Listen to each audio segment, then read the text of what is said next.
Hey guys, welcome back to the channel. This is story about what if Naruto Cold-Hearted Killer Part 1. Before I start, please do support for more amazing content and comments for Part 2. Do consider to subscribe my channel and share my video to your friends and check out the description as well. Let's start the video. Long ago, and far away, two ninjas sat together on a tree branch. They were dressed in black clothes, with black hoods, and all of their weapons were made of black metal that didn't shine. They were both rather lost. Moments before, they had killed an evil wizard and tried to steal a magical artifact from him. Unfortunately for them, the assassination went perfectly, the theft did not. The taller of the two turned his eyes towards his partner. Well, at least no one will remember us. A fine end for a shinobi, I suppose. Both men knew they were very far from home. Forest with trees of the number and size they were seeing didn't exist anywhere on their world. The pair had seen most of it. They were still young, but had seen much in their short 7 years of service as fully trained professionals. They were the best in their trade in generations, and had a reputation for excellence, at a price according to the few who had known them. You know Ryu, you're right? Any idea where we are? The other was only a little shorter than his friend. The man closed his eyes. Nope. There are people here. A settlement that way. He nodded to the east. No hurry to meet them, Ken. We've got time. I don't expect we'll be going back?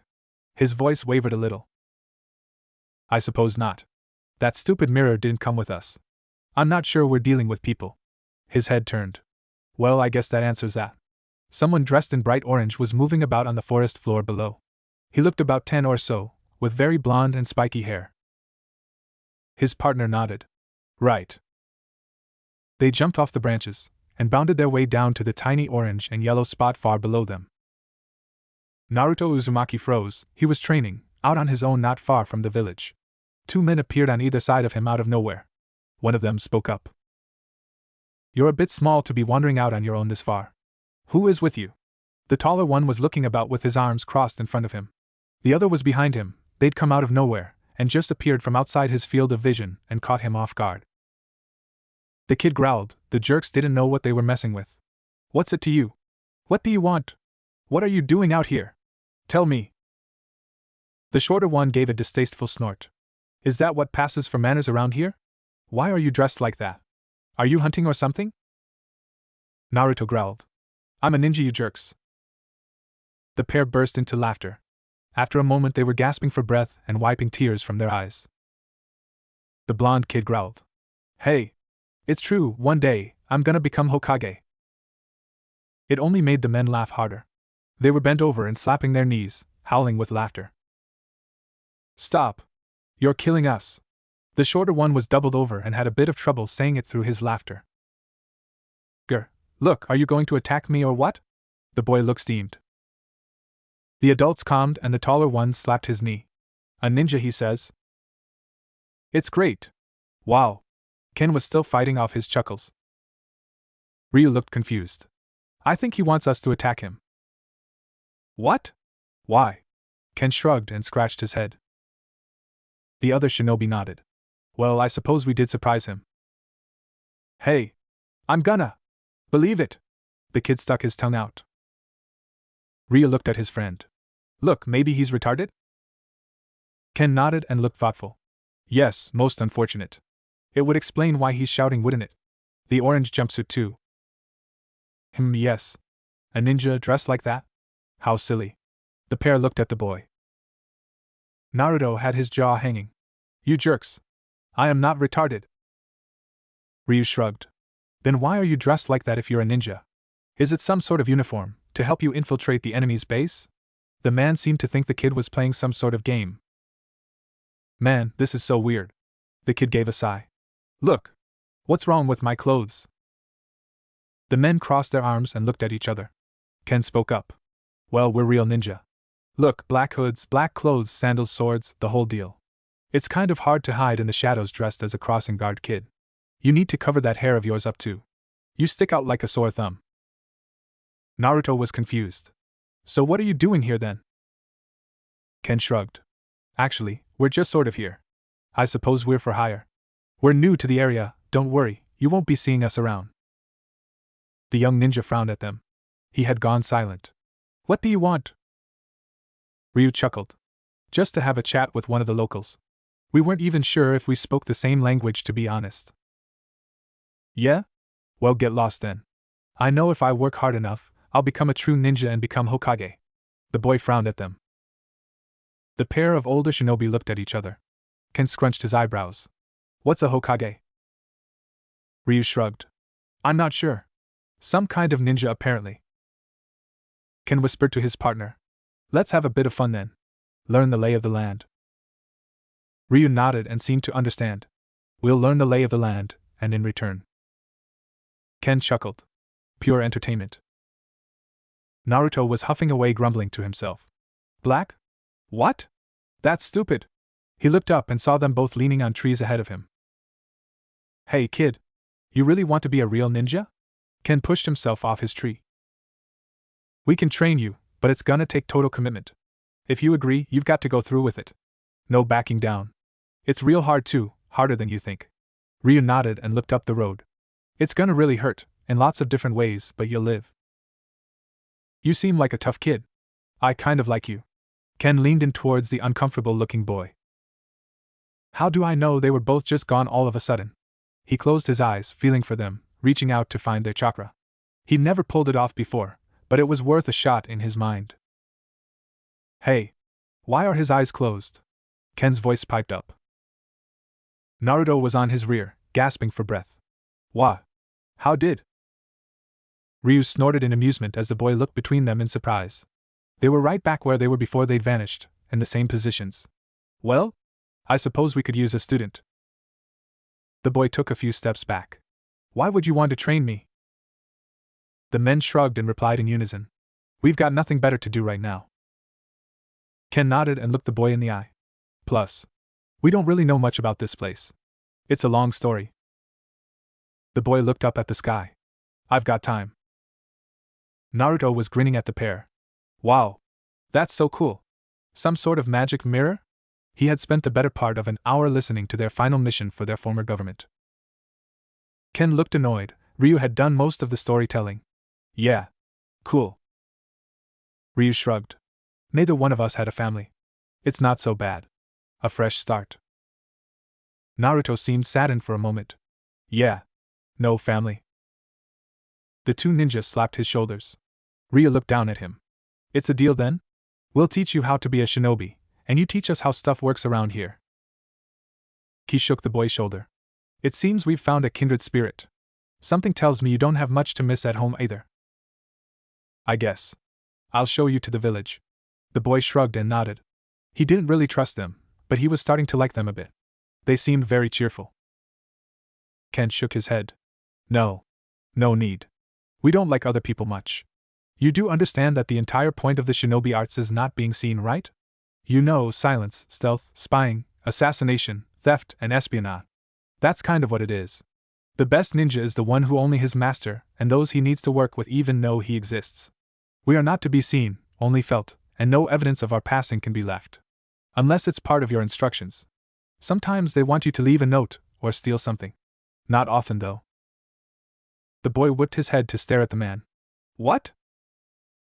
Ryu looked down at the boy. Neither one of them had removed their hoods. If you train with us and work hard, you will be invisible. Come, let's see how well you do. Ken was quite pleased. The boy appeared to be a total sap. He believed their story. Even if it was true, it was still rather thick of him in his opinion. It would be an absolute gas. The boy looked pensive, but he was still young. I'm not so sure I should. I think I could get in trouble for this. Ryu slapped his shoulder and looked at his friend. They needed someone who could tell them a bit about where they were. Well, what they don't know won't hurt them. It's secret training after all, not very useful if you tell everyone. What good is being invisible if everyone else is too? He was looking to curb future boredom with the boy, but they needed to learn as much as they could about their new surroundings. This training is just for you, just between us. You look like the type who might enjoy getting into a bit of trouble for some fun sometimes. Ken nodded at his partner in a serious manner. He knew what he was doing. They were going to have to find this village, scout it out, and infiltrate it to learn as much as they could about where they'd found themselves. He didn't think it was just another country. They were very far from home, and wouldn't see it again. He wasn't all that upset, as it was sort of expected. Very few of his kind survived to retire, and they weren't very useful at home most of the time anymore. The boy had become suspicious if questioned directly, Gaining his trust through training would help get him to open up about where they were. Lucky break, finding this one. Naruto seemed annoyed. I don't even know you guys. How do I know you're really from another dimension, and that you're not trying to trick me into some sort of plot against the village? Ken and Ryu looked at each other. Ryu shrugged his shoulders and cocked his head a little. Well, there are only two of us. How much damage do you think two people can cause? The boy looked somber. Quite a bit. Yes. It will be fun though. Ryu nodded and grinned. I do hope you enjoy getting into a little trouble. We're good at that. Ken was just as cheerful about the subject. Ryu looked over at his friend. Do you think they did it to us on purpose? Ken blinked and worked his mouth. Well, maybe we did go a bit far. The boy was annoyed and confused. What are you talking about? Ken looked down at him and sighed. It's pretty peaceful where we come from. I mean, there's the occasional decent job, but we get kind of bored. Ryu got a wistful grin on his face. Yeah. We replaced the Shogun's daughter's tea stores with dried pot. Ken shook his head. That went rather well. She married the next day. I kind of feel sorry for the guy. She was fun after she drank it, otherwise he shuddered. I'm thinking it was when we cut out the soles of that visiting dynamo's shoes and replaced them with those dried turd molds we made. The taller shinobi nodded. Perhaps. That was a good one, by the way. They were fine indoors, but the moment he went outside and stepped in that puddle, classic. The shorter one chuckled. Ah. I am going to miss it, I suppose. It's a good thing we're so good at disappearing. They never could prove it was us. Naruto was looking a bit dazed. So what is it you're supposed to be teaching me? Ryu ruffled his hair. It annoyed the boy, and made him chuckle. How to get in trouble, and not get caught, of course. Ken nodded. Yeah. It's a real bitch to learn, but once you've got it, it's loads of fun. His partner nodded. Pretty much. Thing is, once you start, you can't stop. We won't let you, so if you agree, you're stuck with us until we decide we're through with you. The boy scratched his head. Huh. Okay. I guess. Ken extended his hand. It's agreed then? Naruto seemed to mull on it and looked at the man's hand. It would be nice to be able to get out of trouble. People like to blame things on him, and it wasn't fair. It wasn't his fault. Do I have to come out here and meet you every night or something? The pair looked at each other. Ryu nodded. There's a bit of that involved, but you'll be seeing us about more and more. Ken was quite cheerful as he agreed. Yeah. We're your new invisible friends. The boy looked surprised. Friends? Ryu coughed and looked at his friend. Well, we are training you. We like you, but we're in charge, I'm afraid.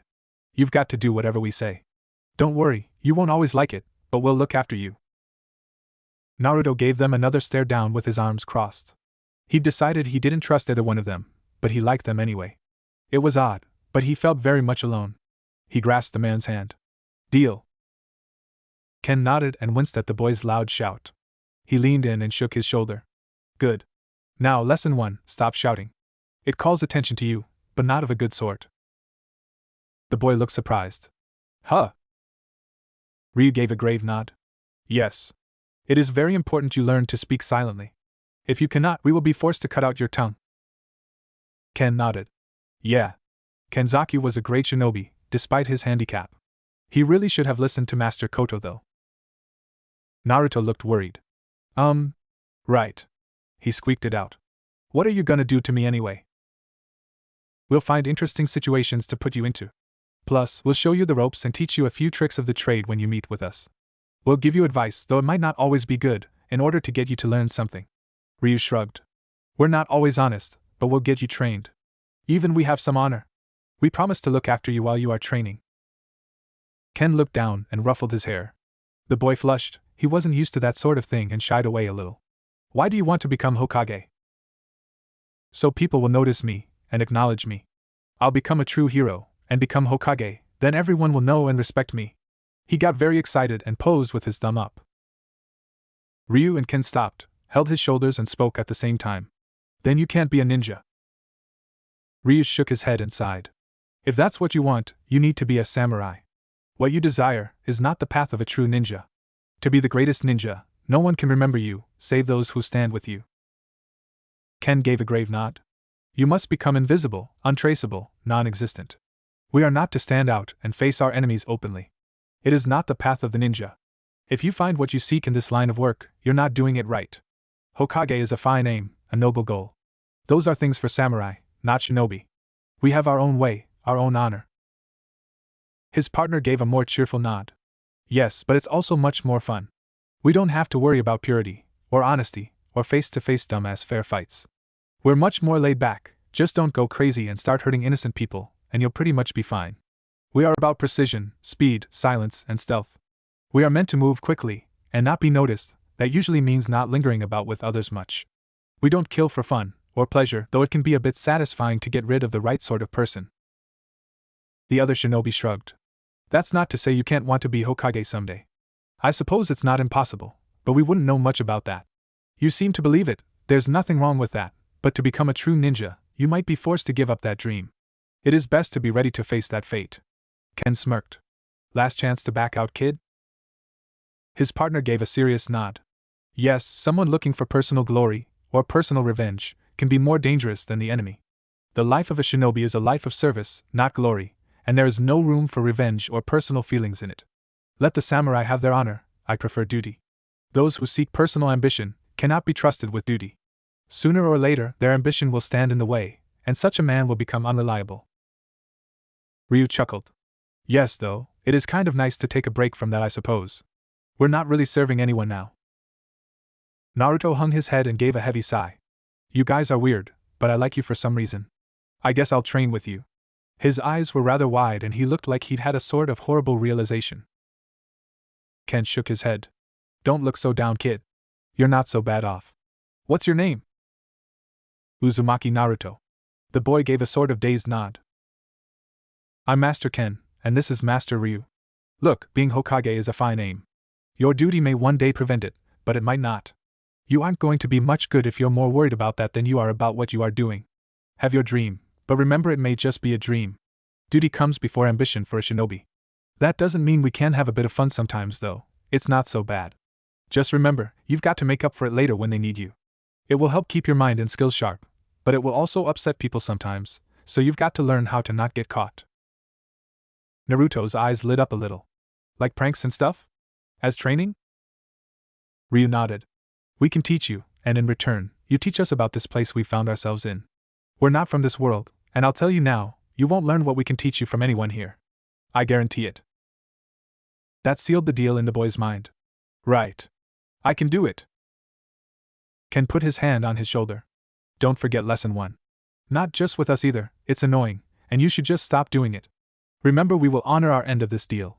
You will be trained, by any means necessary. Now, this is our duty. Ryu looked a bit surprised, but nodded in a serious manner. Very well. Putting all our chips on this one, are we? The boy looked up at him with a frown on his face and nodded. I will learn. 2 years later. Ryu and Ken were just outside the ninja village. They had discovered the place they had found themselves and was very close to Japan. Even the food was good. They were looking out across the village with telescopes hidden in the rocks on the nearby mountain. Ken snorted through his nose. Ninja village indeed. I'm telling you, they aren't shinobi. They just sort of act like shinobi most of the time. I have to agree. Ryu nodded and seemed less concerned with the subject. Really? Tossing about fireballs, making explosions, burning enough chi to turn yourself into a beacon, screaming, facing your enemies, being honest. It's kind of annoying, isn't it? His partner nodded. Yeah. Whoa. There she is. There she is. He became excited and went quiet. Ryu couldn't spot what he was looking at. What? What is it? It's that hot babe in the fishnet shirt and coat. Man, this place is awesome. You'd think with all these plants they'd be able to make more fabric. Ken sighed. Man. I'm gonna figure that one out. She puts out too, seen her with a couple guys in the village. Ryu nodded. Did she just swallow 3 octopus balls whole and toss the stick away? His partner was fixated on her rear. Yup. I think I'm in love. The taller shinobi chuckled. 3 at once? She's going to be a big girl when she's older. Ken shook his head. Are you kidding me? There are no fat chicks here. It's amazing. The girls are all cute, and the women. Ryu gave a small sigh as he looked about at the people on the street. It's like being stuck in an episode of Dragon Ball. You're right. Are we sure this isn't some sort of odd resort? I might if they weren't still burning wood fires for heat, and hunting and gathering these woods. There are cities about here, but they don't trade openly with them here. They don't seem to want the outside world to notice them. Do I look any hotter to you? Maybe it's something in the water? You're an asshole, you know that, right? His partner nodded. Yes. Now I am an asshole with a mission. I'm gonna get me some of that. Might take a while, but I'm gonna do it. Ryu slapped his shoulder. Hey. It's the kid. Let's pay him a visit. Naruto Uzumaki stood alone with his hands in his pockets. He was dressed in black, and standing in the shade of a tree. He didn't feel like being around other people at the moment. He had a black scarf around his neck and a hood hiding his hair. Everyone hated him, blamed him when something went wrong if he was nearby. He'd learned to get out of sight if something happened while he was around. His curse made a lot of people in the village avoid him. Most of the other kids would talk to him, but he could tell they were just putting up with him. A few tried to bully him, but his two invisible friends had helped make getting away much easier. It was rare for him to even have to throw a punch to avoid his tormentors. He developed a reputation in his age group as something of a coward because of it. Uzumaki Naruto, the crazy chicken. No one else seemed to really notice him. He'd grown to regret the deal he made with the two men in some ways. They let the school take care of training his body. They both expressed a bit of surprise in how fit was. He still couldn't use his chakra more than a little. Nothing useful at any rate. As usual, two voices came out of nowhere when he was alone. Hey kid. How's it going? He closed his eyes and growled. He knew they were nearby, but trying to see them had proven fruitless in the past. What do you want? Ken's familiar chuckle. We've got a job for you. Naruto growled. If he didn't, things would just start going wrong around him. They hadn't done anything for his image. He'd gotten so mad at them, he told the Hokage about them to try and explain why he'd filled the water fountain outside his house with noodles. He'd gotten a more severe punishment, and now everyone thought he had two imaginary friends. Great, now what? No one but him knew they existed, but they could make quite a mess if he didn't do what they wanted. We want 2 pairs of Anko Midarashi's panties. Bring them to the edge of the village tonight. We'll be watching. The boy went rigid. No way. Ryu clucked his tongue. Do it or else. Naruto was sweating bullets. She'll kill me. Ken spoke up. Yeah, if she catches you. Think of it as a test. You'll be moving up in your training soon. Getting a new instructor and all in a month or 2. It was the middle of the night. Naruto was sweating bullets, not saying a word, and wishing what was going on around him wasn't going on. Miss Anko was making a lot of noise, and not as asleep as he thought, nor was the guy he didn't give a spit about outside of not being seen. The pair was doing something under a sheet about 3 feet away from him. The only light was the moon from the window, leaving him in total darkness. He managed to open the drawer far enough to reach and grabbed a handful, and shoved the contents into his shirt. He looked over his shoulder, smirked, and continued to take them from the drawer, stuffing his sleeves and chest with as much as he could grab. The woman hadn't even poked her head out of the sheets, nor did the man she was with. He slipped away in silence, and left them alone. Well, we did say only 2. Ken looked at his partner. Both of them were wearing a pair of panties on their heads. Ken sniffed at 2 handfuls. They were also both wearing bras over their chests. Indeed. It was a wise decision, though. He's to be commended this time, I suppose. Still, in the future, follow our instructions. Ryu crossed his arms and tried to look very wise. Yeah. Well, what good is getting into trouble and getting away with it if I can't do it for me sometimes? He wasn't sure what had come over him, but it had given him a heck of a rush. Ken held one of them out. Would you like one? I suppose we can't enjoy all of them. Naruto waved his hands and shook his head. No way. What am I supposed to do with that? You guys are weird. Ryu shrugged. Well, you'll understand in a couple of years or so. The boy turned away. We're done, right? Ken held one of them in front of his face. Are you sure? A memento of passing your first test? And get caught with the evidence later? She's gonna blow her top. I don't want anything that ties me to that mess. Naruto waved his hands and jogged back towards the village. Ken and Ryu had panties over their pants by that point as well. Ryu looked at his friend. He's a good kid. Come on. We've still got a bit of that deer meat left. They both vanished into the shadows. We found it this morning, sir, and this one covered in paint. The Hokage gave a heavy sigh as he looked up at the vandalized faces on the mountain.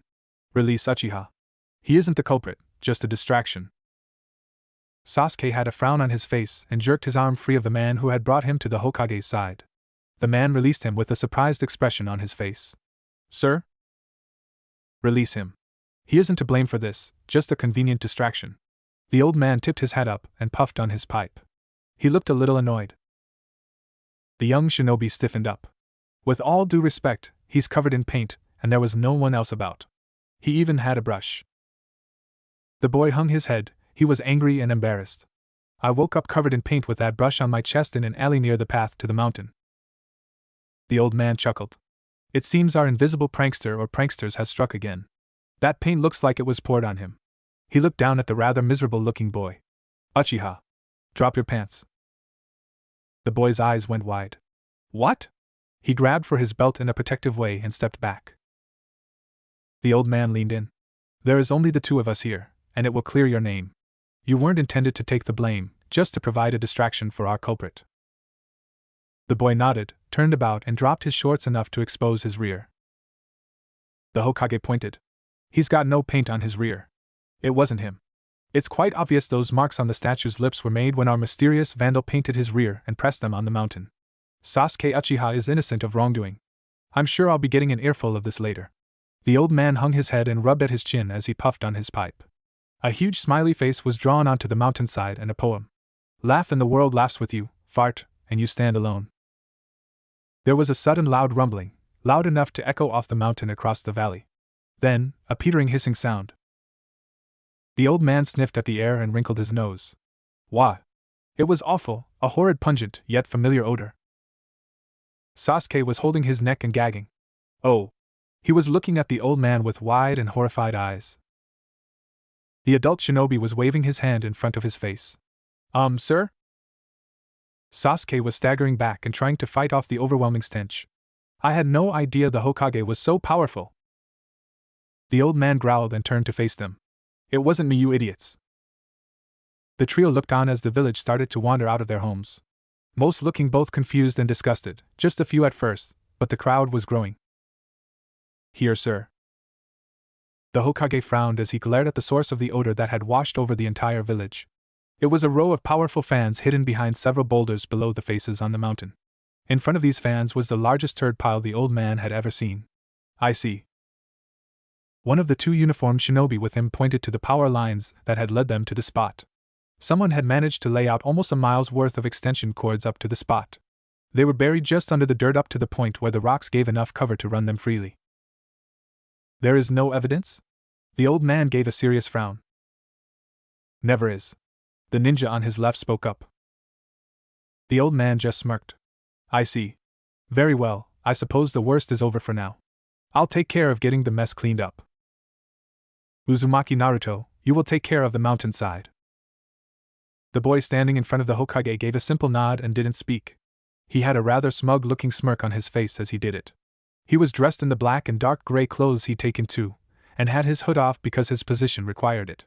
The old man didn't want to say anything, but the smirk bothered him a little. The boy was at the bottom of his class, had a poor attendance record, and had become rather quiet in the last 2 years. Do you know why?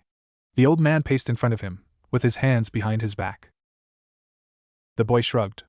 You think it was me, but you can't prove it, but you don't want me to get away with it either? The old man looked surprised, and returned his smirk. Yes. That about sums it up. I know it was you, boy. He leaned in, took a puff from his pipe and blew it in his face. You stopped getting into trouble about the time this started.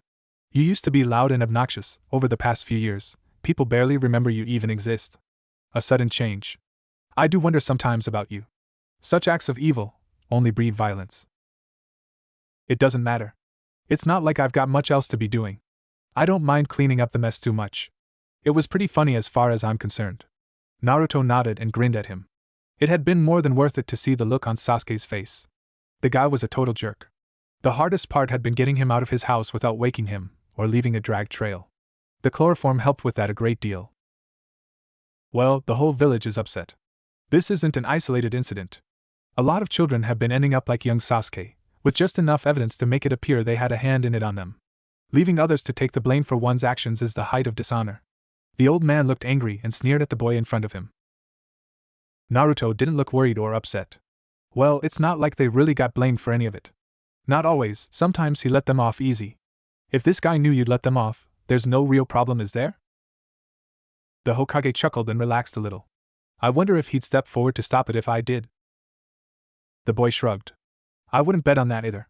He cocked his head for a moment, and seemed to listen to nothing before giving a nod and looking up at the old man. Besides, if you did, and knew he was innocent, you'd share some of the blame for the injustice. The Hokage frowned at him. He'd heard about the boy's invisible friends. Others had seen him talking to nothing when he thought he was alone, and on the edges of the village. He turned his back and a grin formed on his face. You'll be taking an exam soon. The boy nodded and clenched his fist. This time, I'm gonna pass it. His voice was even, and his tone just above a whisper. The Hokage looked over his shoulder at the boy. He'd not heard Naruto's shout in 2 years. It had once been considered a trademark that he was loud and obnoxious. Now, anyone who wasn't old enough to remember his origins or spent time around him in classes could even recall his name. He wasn't often seen outside of school by anyone, but seemed to know what was going on about the village. You're up to something, boy. Naruto gave a nod and chuckled. Always. I'm gonna pass, and become a true ninja. The Hokage gave a short nod. Very well, see your instructor about getting that mess cleaned up. You may go. When he turned around, and found the boy gone, he wasn't as surprised as he'd once been. Naruto Uzumaki, what have you been up to? Something about Uzumaki got to him. He didn't know what it was, but it felt like a mixture of hope, pride, irritation, and worry. He had a feeling if he passed, his instructor would have his hands full. He would have to be very careful in choosing just who that person was. He was also a cause for worry. He knew what the boy had inside him, and his invisible friends made him nervous. No one had ever seen them, and there was no evidence they were real, but he wondered if they just might be more real than they imagined. The nine-tailed fox was very real, and very old, and clever. He wasn't so sure the Kyuubi didn't have something to do with his friends. He sighed and slumped down behind his desk. What am I going to do about that boy? Iruka frowned as he realized he could see patch of blonde in the classroom. Uzumaki, how good of you to join us. He was a young shinobi, with a scar across his nose and a few spikes of hair that poked from the tight wrapping on top of his head. He looked out over the students in his room and glared at him. The graduation exam is coming up, and you've failed it twice. This isn't the time to be causing problems. What did I do exactly anyway? Hokage just said I've got to clean up the mess. There's no proof I did anything. The boy rubbed his thumb along his nose and avoided eye contact. The instructor growled. That's it. Everyone, Henj no Jutsu test. Everyone transformed perfectly into me. There was a collective groan. The class looked annoyed with Naruto, and voiced it. Who is that kid? What's wrong with him? What did he do anyway? Iruka took control. Don't worry about that. Just get up here and take your test when I call your name and stop talking. Naruto had a grin on his face and sat back. People were giving him annoyed glances, but he didn't seem to notice. He was seen as rather dull-witted and cowardly. No one believed he would ever pass the test outside of the teaching staff, and even a few of them seemed skeptical. They stood in a line. Everyone was coming close enough to satisfy the man into passing them. Uzumaki Naruto. The boy shambled up and looked about. No one seemed to expect much from him. Henj. Iruka's jaw dropped as a beautiful naked girl appeared before his class. She blew a kiss at him and winked before vanishing. Naruto was standing in her place, with a smirk on his face. He looked up at the man and grinned. I call it sexy no jutsu. Don't invent stupid skills. You moron. Iruka was livid and red-faced. Naruto gave a snort. Judging from your reaction, it could be quite deadly if I use it the right way.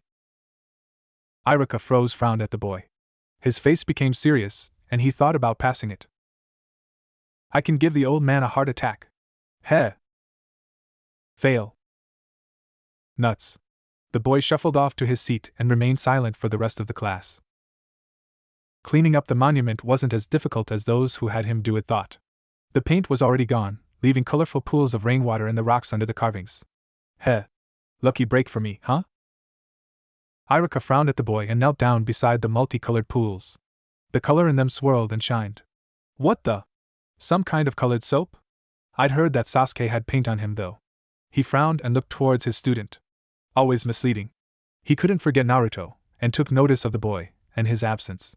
He was hard to keep track of, even within the confines of the classroom. There were days in the past he wasn't sure if the boy had attended class or not. The boy looked up and shrugged. I guess. Still, there's nothing to clean up now. The man crossed his arms and smirked. Oh, you think not? A short time later, Naruto was standing in front of a huge mound of turds with a shovel in his hand and a wheelbarrow beside him. Nuts. Iruka nodded. Yes. Now we're going to take this pile and get it down into the forest where it belongs. The boy muttered under his breath as he started shoveling. Yeah? I got nothing better to do. The man looked away as the boy started working. He didn't look pleased with his punishment, but was taking it rather well. Iruka was sitting with his student with a bowl of ramen in front of them. They had stopped after coming back from their little chore. The boy had taken 3 loads down the mountain and raked it all into the forest ground. It would keep the stench from blowing back to the village. The fans had been set up to take advantage of the wind. Naruto, why would you do such a thing? What did Sasuke do to you anyway? Nothing. Once again, you've got nothing on me. Nobody saw me do anything. He shook his head. Why are you so big on this? He leaned in and frowned at him. I know it was you now. You've never come into class so clean before. He hung his head and nodded as he ate. I took a bath. I don't stink, my nose is better than yours. I'm pretty sure. Why the long face? Always an excuse with you. Why can't you give a straight answer, kid? I'll give you some advice. You can't cheat an honest man. Never give a sucker an even break, or smarten up a chump. Naruto shrugged. What? Iruka was confused. Well, I guess that's not terrible advice. Still, you're not what I expected, Uzumaki, but I'm not giving you a break on this test. Right. Thanks for the ramen. See you tomorrow. Iruka glanced over and noticed Naruto's seat was empty. He looked over his shoulder and frowned as he narrowed his eyes. Uzumaki had vanished, and he wasn't that surprised. I wonder if he really knew how right he was about that technique of his? Naruto hung his head and squeezed his eyes shut as Iruka explained that the test was Bunshin no Jutsu, his worst skill. He got up at his turn, frowned at the instructor, and tried the technique. A clone of himself appeared, and crumpled to the ground. Damn. Fail. The other instructor in the room overseeing the test spoke up. Mr. Mizuki was a much more cheerful-looking man. We could let him pass. This was his 3rd time, and he did create a clone. The boy looked over at the man, but his face fell just as fast. No way, Mizuki. All the others created 2 clones, and he only made 1 useless one. He fails. Iruka looked firm about his decision, but not angry. Naruto Uzumaki. Mizuki smiled at the boy he found watching the celebrating graduates. Mizuki-sensei. The boy looked a little somber, and didn't seem to care much about his surroundings. What did he tell you? Ryu's voice spoke to Naruto from the shadows as he walked home. The sun was setting, and both of his friends were hidden nearby. The boy glanced about, not able to spot them. Well, he told me there was this scroll that can show me how to do what I need to learn to pass my exam easy. It's in the Hokage's house though, and there's only one. Ken snorted. Typical. Look, we don't trust him, and you shouldn't either. Ryu agreed. He's up to something. If you think you should, do it. Don't let him find you with that scroll, and put it back when you're done. Naruto looked about the shadows with a thin, but long rolled-up page poking from his back. The Hokage was home, and he had something to find. Mizuki had told him about a way that Iruka would be forced to pass him. Well, he was supposed to think that according to his 2 friends. He was going to check it out, but didn't fully trust what he was doing was for just his benefit. He had something to do first. He noticed the light under the door beside him and smirked. He took the rolled-up page from his back and put it up on the wall opposite the door. It was hard to hold himself together and keep from chuckling as he glued it into place. Without a sound, he finished his job and vanished. A short time later, Naruto was sitting and looking at the oversized scroll in the woods surrounding the village, a fair distance away from it. Hey! It starts with what I want. Kage Bunshin no Jutsu. Neat. The Hokage walked out of his toilet feeling refreshed and ready for bed. He had a peaceful-looking grin on his face as he opened his door, only to be confronted by a huge poster of a beautiful young buxom girl in the nude blowing him a kiss. His eyes went wide, blood shot out of his nose, and he fell flat on his back. On either side of the girl was writing. Beware the power! Mizuki gasped for breath as he leaned against Iruka's door. I saw Naruto leaving the village. He stole the scroll of the forbidden seal as a prank. The man looked shocked. What? We must warn the Hokage. He rushed off with a growing group of roused shinobi. Mizuki chuckled as he fell back. I'll spread the word a little more, get rid of Naruto, and take the scroll for myself. He's been gone most of the night with it already. It should be easy. Naruto was beaten and tired. He gasped for breath and popped his shoulders. His head lifted as he realized he could hear movement in the woods. He frowned and looked about. Mizuki had told him about a spot in the woods, and he'd gone the wrong direction. Time to get back. Ryu appeared behind him. Indeed. We've been following your new friend. It seems he wants to kill you, and take that thing for himself. You've learned what you need? The boy nodded. I can do it, no problem. The shinobi looked over his shoulder. We'll take the scroll back. Why don't you go and meet your friend? Oh, by the way, we've got a gift for you. Ken appeared at his other side and handed him a straight-edged katana. Careful, it's sharp. Naruto looked wary. I think this thing is important enough to get me in a lot of trouble if you screw around with it. Ryu backed off and nodded. Oh. Well, it's time to put it back. You've got what you need, and the whole village is hot on it being missing. Your friend Mizuki stabbed you in the back and has them all worked up. The boy nodded and clutched the scroll to his chest. He jumped off into the darkness. Uzumaki Naruto smirked as he waited and watched. The first person who appeared in the clearing was Irika. He was looking about and looked both frustrated and worried. What the older ninja didn't notice, but the boy could see, was that he had a shadow. Mizuki was above and behind him, with two oversized shuriken on his back. The boy stayed hidden and waited for them to move past the clearing. He dashed away behind them. Irika looked into the shadows and saw a flash of blonde hair for a brief moment. What? Naruto? He went off after it, veering off and confusing Mizuki for a moment. He was about to move off after him. The boy appeared at his side. Hey.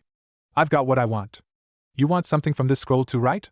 He pointed over his shoulder at the oversized parchment. Mizuki almost jumped out of his skin and froze as the boy hopped back towards the clearing. He jumped down to the center and frowned as he noticed the boy leaning on it and looking quite casual. Give me the scroll. He looked quite serious, and not very cheerful as he said it in a firm tone. The young cadet frowned and snorted. Sure. What the heck do you want with it anyway? The man got a wicked smirk on his face. Well, there's no point in lying, seeing as you seem to be willing to just hand it off. It's full of forbidden and dangerous ninjutsu. The boy shrugged and kicked it across the grass to the man. Mizuki picked it up, slapped it in his palm, and got an unpleasant grin on his face. You know about how 12 years ago they sealed up the demon fox? Naruto looked confused, and a bit of his attitude faded. Huh? The older shinobi gave him a dark-looking grin and looked him in the eyes. Since that day a special rule was made, but it was never meant to be told to you. The boy looked shocked. What? What is this rule?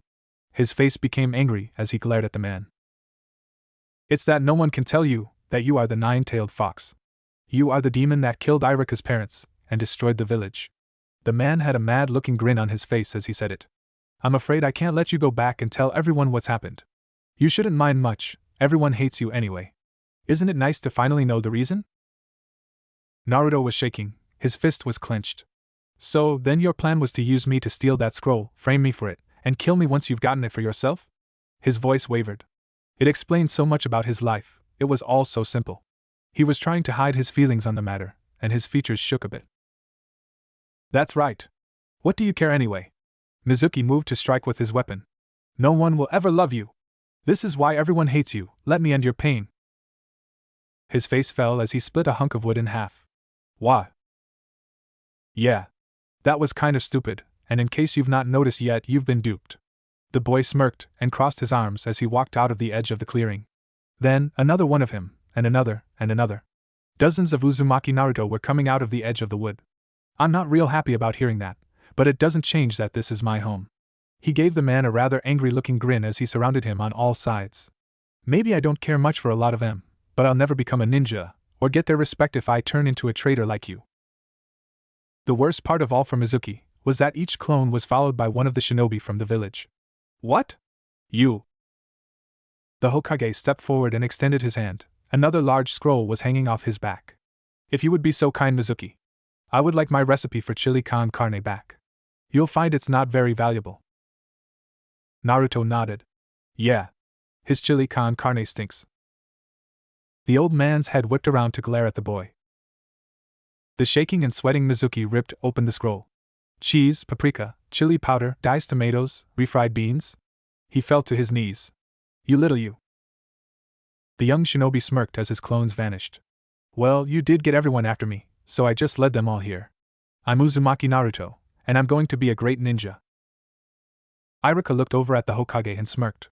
The old man gave a smile. The teacher called out to his student. Uzumaki, come over here, there's something I want to give you. The boy walked up to his teacher and grinned. Sure. Close your eyes. Iruka had a cheerful grin. The boy was quiet, but nodded. He opened his eyes when prompted and smiled. Congratulations on graduating. Iruka was missing his forehead protector, and it was tied around Naruto's head. The boy looked over his shoulder. Mizuki was on his knees and being held in place forcibly behind the Hokage. He looked enraged and horrified. How? My plan was perfect. The boy shook his head. I never fell for it, you dope. Well, he had, but he wasn't going to admit to it. I knew all along I couldn't trust you. You're just a traitor, and now you'll be punished. He pulled down his eyelid and stuck out his tongue. Those around the field, most of them looked angry at Mizuki, but they were silent and surprised about Naruto. The Hokage coughed into his hand from beside the new graduate. I'll be watching your career with great interest, Uzumaki. Don't screw up, you've done well tonight, but I'm still watching you. It was half praise and half warning. Iruka smiled and ruffled his hair a bit. I'll buy you some ramen. Come on. The boy's face lit up, and he rushed off with his now former teacher. Ryu looked over his shoulder at Ken. Wow. The kid has some sort of demon sealed inside him. His compatriot looked pleased and they looked away from each other at nothing ahead of them. Cool. That information could prove useful later. Both men were looking straight ahead and not at each other as they said it. Yes. Good call, my friend. Excellent. Ryu stuck up his thumb and winked, still facing nothing. Ken looked at his partner. Still, that is pretty awesome. The Hokage frowned as he looked at the hooded figure in the photo. He could see part of the boy's face, and a few strands of blonde hair poking out the front. He wasn't looking at the camera, and ended up with a good shot of what he was wearing. Black and dark gray pants, shirt, handguards, and shoes over a dark brown hood. He'd taken his scarf off his face as requested, but still avoided showing his face to the camera. It was the third photo the boy had given him, and it was the best yet. He didn't look at the boy standing in front of him and looked down at his rather empty profile. He liked ramen, and wanted to be a true ninja was the only thing written. He'd been such a bright and lively boy at one time. What happened to your forehead protector? It was painted black from the look of it. Naruto turned his eyes away and crossed his arms, looking very closed. Kind of hard to be sneaky with a big mirror strapped to your forehead. I took the shine out of it. It's still within the rules, isn't it? The old man nodded and put the boy's profile down. I suppose it is. I'd send you to get another photo, but I've a feeling it won't be any better than this. Care to explain? I'm going to accept it, I'm just curious. He put his hand on his cheek and leaned across the table, looking rather tired of dealing with it. Naruto's face flashed with a little surprise. Photos are memories. I'm not supposed to be one if I'm a ninja. Right. The Hokage's frown deepened a little, but he didn't reply. Old man! Fight me! A young boy jumped into the room through the door and charged the desk where the Hokage was registering the new genin. The old man rolled his eyes and put his face into his hand. The boy tripped over his own feet and landed flat on his face. Damn it! Who set a trap? Naruto remained in front of the chair with his arms crossed over his chest, watching in silence. An older shinobi he didn't know burst into the room just behind the boy. He was a tall, thin man sporting a pair of shades and an unpleasant frown. Are you all right? There is no trap. The boy rushed up to the older boy in front of the chair. The man who had followed him in took notice of who was in the room, and his eyes grew cold. The young boy screeched at Uzumaki. It was you! You set the trap! Naruto chuckled as he noticed the cold-eyed stare the man was giving him. What if it was? Can you prove it? He put his hand against the boy's forehead and smirked. Cut it out. You were just clumsy. The boy's tutor, Ebisu, spoke up. Naruto! That's the Hokage's grandson. Let him go. You admit to setting that trap. How am I clumsy? The boy looked enraged, and was swinging out of his arm's reach and pushing his face against the older boy's palm. Naruto gave him a rather cheerful-looking grin and bopped him on top of his head. Well, you did fall for it. That was pretty clumsy of you, wasn't it? The boy stayed on his belly on the ground and rubbed on his head. It didn't hurt much, but he had felt it and was knocked down. Be more careful, and maybe one day you'll get to be a ninja too. Ebisu looked shocked. No way. The boy stood to his feet and shook his head to clear it. Who? The Hokage had a smirk on his face that was hidden behind his hand. The boy scratched his head. That guy. He's real strong, I can tell. The old man looked a bit surprised. Ebisu snorted and looked unimpressed. That fool is nothing of the kind. Come on, your grandfather is working. The young boy Naruto had met in his registration gasped in surprise. Hey! Why the heck are you trying to follow me for anyway? The kid whirled around with a shocked expression on his face. He had been peering down an alley, and had lost his target. Naruto was leaning against the wall behind him with his arms crossed. He was looking down at him from what would have been just over his shoulder. The boy almost jumped out of his skin. Don't do that. The older boy gave a sigh. Well, I am supposed to be a shinobi now, after all. What's with you? The kid growled and clenched his fist. You defeated Grandpa with that enchanted poster on the wall outside the bathroom. Please tell me this jutsu. Naruto looked confused. Enchanted poster? No. It was just a pretty naked girl. In a puff of smoke, the girl in the picture was in front of him. See? Like that. He's so old, his heart can't take it, and he just keels over. Heh. The boy looked amazed. It's a powerful technique. You must show me, boss. So I can defeat him. The shinobi shrugged. I call it sexy no jutsu. I guess you could learn it. It can be very dangerous if properly used. He looked quite serious and nodded. No. Naruto frowned and looked rather disgusted at the pudgy, unattractive figure. Sexier, smaller. You're supposed to look hot. The boy frowned. This is difficult, but I will prevail. I will defeat him. Uzumaki scratched his head and sighed. Yeah. Why do you want to beat him anyway? His student sat himself down on a nearby log. My name is Konohamaru. I was named after the village, but still, no one remembers my name. All they see is the Hokage's grandson. I want the Hokage title because of that. No one sees me as me, and I'm sick of it. His boss chuckled and shook his head. So? You think a brat like you can just take something like that? The boy looked shocked. What? Naruto looked at him with a dangerous-looking grin on his face. If you really want to be a great ninja, and become Hokage, no one can see you do it. If you want to be noticed, go be a samurai, because you're no good as a shinobi. You're just dead weight, bringing attention to your brothers and sisters where it doesn't belong. Our way is not to be noticed. He stood up and put his hands in his pockets. The life of a shinobi is a life of service. Even for someone like the Hokage, I've heard. Though, I dunno what the heck that old fart does to serve anyone. The boy looked annoyed. Grandpa isn't a servant. Uzumaki shrugged. Yeah. That's what I said. That old jerk.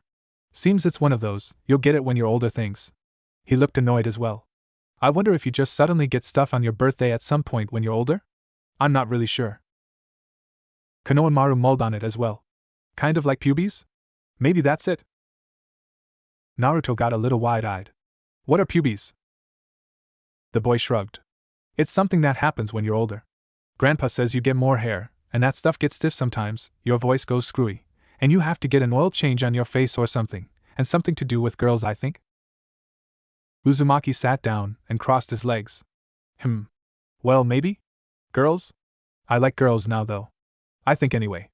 There are girls in my class that are pretty cute. He didn't want to get more specific, but a girl named Sakura Haruno popped into his mind as he thought about it. Konohamaru shuddered. Yeah. It's supposed to make you like em and stuff. Maybe that's when you get stuff? I heard some older boys talking, girls can give you something. They never said what it was. They just said they were going to get some of whatever it is. Naruto seemed to lose interest in the subject. I guess we'll just have to wait until our next birthday and see what happens. Might take a while before either one of us figures it out. He decided to change the subject to something less confusing. Yeah. Well, if you're going to be Hokage, you're gonna have to be stronger than me. The boy frowned at him. What? The older boy noticed Ebisu approaching. Great. This guy again. He was giving him a cold, hard glare, one he was familiar with. The man hopped down from a nearby tree branch and called to Konohamaru. Now, young master, let's go home. The boy turned to face him looking enraged. No! I'm gonna defeat that old fart and take the Hokage title. I don't need weight on any stupid pubes to do it. I'm smart enough to understand without him. Naruto's face fell as he seemed to think about that. I guess. I'm still not sure what the heck that means. Ebisu was confused and faced the older boy. You! What have you been filling his head with? He jabbed his finger at the Hokage's grandson. You! A Hokage must be a master of all aspects of shinobi. You've got to master 1,000 different skills, and then, finally. Konohamaru growled. Take this sexy no jutsu. The boy performed the jutsu exactly as he should have, and a pretty naked girl was standing in his place. The man wasn't impressed. What a perverted skill! It would never work on a gentleman like myself. He grabbed the boy by his scarf and started to try dragging him off. Konohamaru fought back and pulled the other way. Hang out with trash like him, and you'll become stupid. I'm your easiest shortcut to becoming Hokage. Really? Are you sure about that? The man froze and looked over his shoulder. A beautiful girl was leaning against his back in the nude. Another appeared at his side. Yeah. I mean, you're saying you've got some sort of secret shortcut to becoming Hokage? Ebisu went pale and worked his jaw as two more grabbed his shoulders and gently plucked Konohamaru's scarf from his fingers. Yeah, why didn't he use it himself then? Both of them bounced with cheer and spoke at the same time. Another slid across his chest as two more grabbed his legs. Yeah. The unfortunate man's head whipped around and realized the entire clearing was full of buxom naked young girls who all looked the same. Blood shot from his nose, and he hit the back of his head on the dirt. Naruto stood looking down at the man with a smirk on his face, and a wallet in his hand. Heh. Dope. Konohamaru was in awe. Wow. That was great, boss. You defeated my tutor. The older boy seemed to remember he was there. Yeah. Well, remember this. Shinobi shouldn't look for acknowledgement. If that's what you're looking for, you're not doing it right. He looked ahead towards the village. If you want to become Hokage, there aren't going to be any shortcuts. You've got to become a great shinobi first, and I've got a head start. The boy clenched his fist at the grinning Naruto. One day, I'm going to challenge you for the title of Hokage. You're not my boss anymore, from now on we're rivals. He turned and rushed away. I look forward to it. The older boy smirked and shook his head. He's not so bad. Reminds me of how I used to be. Ebisu growled as he patted down his clothes. He was standing at the ramen booth searching for his wallet. What the? His eyes went wide. And no way! His frantic pats slowed as a slow dawning came across his face. It can't be. He'd gone very pale. The man at the counter frowned. What? Don't tell me someone lifted your wallet. Ebisu flushed and gritted his teeth. Yeah. Sorry. You know I'm good for it. I work for the Hokage, tutoring his son. I'll bring it. The man shrugged and smirked. Forget about it. The man pushed his glasses up his nose. Thanks. He was still very pale. His weapons were gone, every last one of them, all his kunai knives, shuriken, darts, blowgun, a few sorted scrolls, flash powder. The only thing he had on him at all was his uniform. Impossible.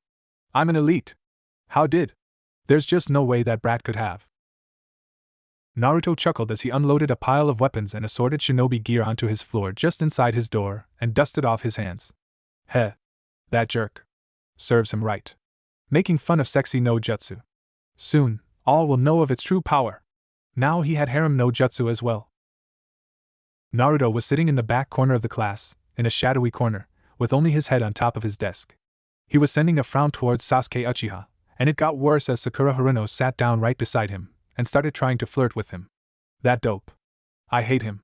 He muttered it under his breath, and even the two people next to him didn't notice him. Sakura was hot, in his opinion. Most of the other boys seemed to think she was only average. There was something about her that caught his attention. He believed the appropriate term to use was that he wanted to bone her. He was pretty sure he did, but he wasn't exactly sure what bone would be involved, or what he would do with it. He wasn't even certain if he would be using one of his bones, or hers. He wanted some of that though. Whatever the hell it was. Iruka walked to the front of the class with a clipboard. You will soon be given missions to help the village. You will all be split into 3-man teams, each with a jounin instructor. You will listen to your sensei to complete your missions. We did our best to balance each team's strength. Naruto snorted as the class sounded surprised. He didn't know it, but it wasn't the shock to him that it was for everyone else. He was there, and whatever he had to do to stay there was fine. Whatever, anyone but Uchiha Sakura would be nice. If I could get her pride off that jerk's side for a bit I could. He wasn't sure what to do, but he'd figure it out. Iruka read through some of the list, and called out his team before continuing on. Team 7. Uzumaki Naruto, Haruno Sakura, Uchiha Sasuke. Naruto's head dropped, Sakura cheered, and Sasuke was just as dead to the world as always. What a loser. To not be seen was one thing, but to sit in the open and act like no one sees you, and you can't see them was just plain prickishness. It was the worst-case scenario in his mind. He kept his mouth shut and glared at the Uchiha boy. Great. Gotta get rid of him. Sakura was looking about the room. Who the hell is Uzumaki Naruto? The blonde boy almost fell off his seat. Sasuke glanced over at her. He's the wimpy emo kid in the back of the class dressed in all black. You know, the only one who failed the exam in class? He jerked his thumb at Naruto's corner. The girl looked over. I don't see. She knew everyone she could see. Where? The coward is probably hiding. He's not very good at anything, and nobody talks to him. Whenever there's trouble, he just disappears. I'm amazed he passed. Uchiha kept his dead-eyed stare forward and his hands folded. I'm probably stuck with him no matter who they put between us. Naruto stayed silent, clutched at his arms and growled under his hood. I'm gonna kick his ass. Iruka-sensei said that the teams are supposed to be balanced. Sakura looked at Sasuke, being very pleased he was speaking to her. So, you were the best in the class, so that makes him. Sasuke gave a nod and spoke in an even tone. Dead last. Naruto was hurting his own arms. He was gripping them so hard and glaring ahead with his mouth shut. You're going to suffer, Uchiha. Iruka gave a small sigh. You'll be introduced to your jounin soon. Take a break until then. He knew how angry Naruto was, but Sasuke and Sakura couldn't tell. There wasn't much he could do about it, but he had a feeling Uchiha and Haruno were going to be getting into some sort of trouble soon. Naruto chuckled as he pulled Sasuke through a window. He caught the boy by surprise, which wasn't much of one to him. The boy had been finishing up his lunch. What the? By the time Sasuke turned to see who it was too late. He was being tied up by himself. His eyes went even wider as the familiar click of handcuffs sounded. His mouth was taped over before he could react. He stayed on his side and glared at himself in anger as his own face grinned at him. Sasuke's face fell as his double dropped his pants, revealing what almost looked like someone's little toe between what would seem to be his legs. His double hopped out the window and shrieked in a high-pitched girlish way. Eek. Someone has stolen my pants. No. My horrible secret revealed to all. Wayo. Sasuke's struggles grew stronger and stronger as his face went red and his eyes wide. He tugged and tossed himself about in a rage. He struggled to call out and froze as he realized what he could hear. Sasuke-kun, I thought you might like to eat a. Haruno's voice came from outside. No. The irritating girl knows now. Sasuke's struggle slowed. He closed his eyes as the pressure grew. More and more voices were joining in the chaos. The whole village. Oh no. Stomach trouble. Sasuke didn't want to know what was causing some of the noises he was hearing. The village was becoming much more aware of the problem by that point. It sounded like someone was spraying something about the ground and walls near the window. The mini-rocket has been launched. Voices calling out his name, and laughter could be heard from below. Say, isn't that Uchiha? What the hell is he doing? Gross. Are you kidding? That is so funny. The Uchiha boy fumbled with the needle between his fingers as he worked at the handcuff locks. His eyes became bloodshot as he tried to keep from rushing himself. He was desperate. Look! Through that window! Sasuke glared at his pantsless double as he hopped over him and turned about. Hey! I found my pants! My embarrassment is finally over. Now the whole village knows my shameful secret though. He turned and dashed off through the building. The handcuffs and ropes fell away as the Uchiha boy freed himself, staggered to his feet and gave chase. He looked about and found himself looking at two shinobi. He frowned at them. Hey! Did anyone else come out of here? One looked at the other and both shook their heads. Just you, kid. The boy froze. He turned his head. Sakura Haruno was red as a beet. Several other genin were standing about snickering behind her. Sasuke, One of the several snickering boys spoke up as most of the group moved off and spread out. See you later, mini-rocket. Sakura turned very red. She looked very embarrassed, and rather speechless. She kept giving him glances. Her inner self was breathing a sigh of relief. Phew. Better to find out now, I guess. He's cute, but he's not that cute. Uchiha growled and clenched his fist. When I find out who that was, I'm going to kill them. He glared at Sakura. That wasn't me. Someone ambushed me, and used Henji no Jutsu to impersonate me. The girl gasped. What? Sasuke-kun, are you okay? The boy brushed her off. When I find out. Sakura seemed saddened. I'm sorry. I believe you, Sasuke-kun, but no one saw anyone but you here. They didn't come this way, and the only other way out of that place I saw was that window on the other side. Her inner mind was less sympathetic. Yes. This is great. If all the other girls think he's really like that, I'll have him all to myself. She didn't have to try too hard to fake feeling bad for him. Sasuke gave a rough snort and seemed to calm. It doesn't matter. I'm leaving. It's not that big a what's that smell?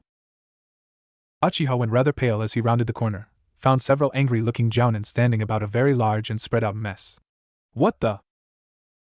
Well, it wasn't just that you didn't have pants, and that it was very small. You also had explosive diarrhea. Sasuke's jaw dropped. What? The girl was pink. It looked like you were running around with your crotch forward, messing up the ground, and calling yourself a mini-rocket. He glared at her. It wasn't me. He dropped his pants. See? I'm normal, damn it. Sakura flushed and backed away with a hint of a grin on her face. Inner Sakura cheered. And now I'm the only one who knows. Oh. Sasuke. You have shared this tender secret with me. Sasuke shivered, turned his head, and realized the jounin all looked mad at him. Oh. He dashed around the corner and rushed off, leaving Sakura standing there. The girl gave a heavy sigh and held her nose. This is the weirdest day of my life. Where the heck is that teammate of ours anyway? I still don't know who the hell Naruto Uzumaki is.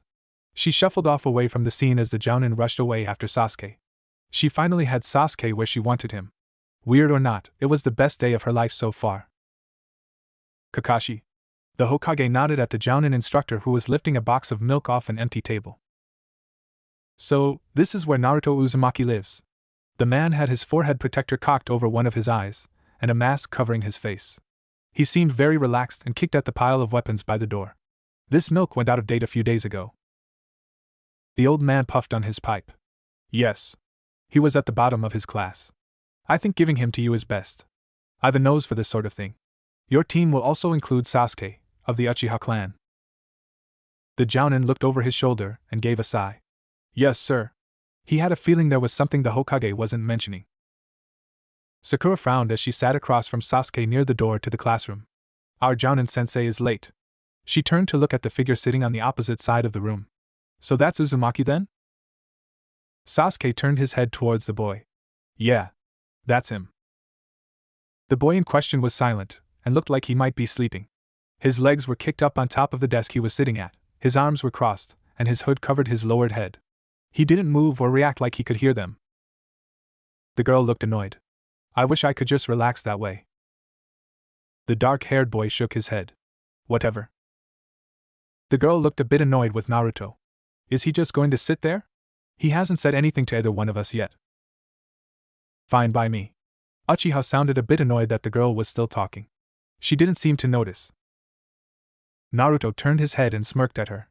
The girl flushed and turned her head towards the door. Huh? He's awake?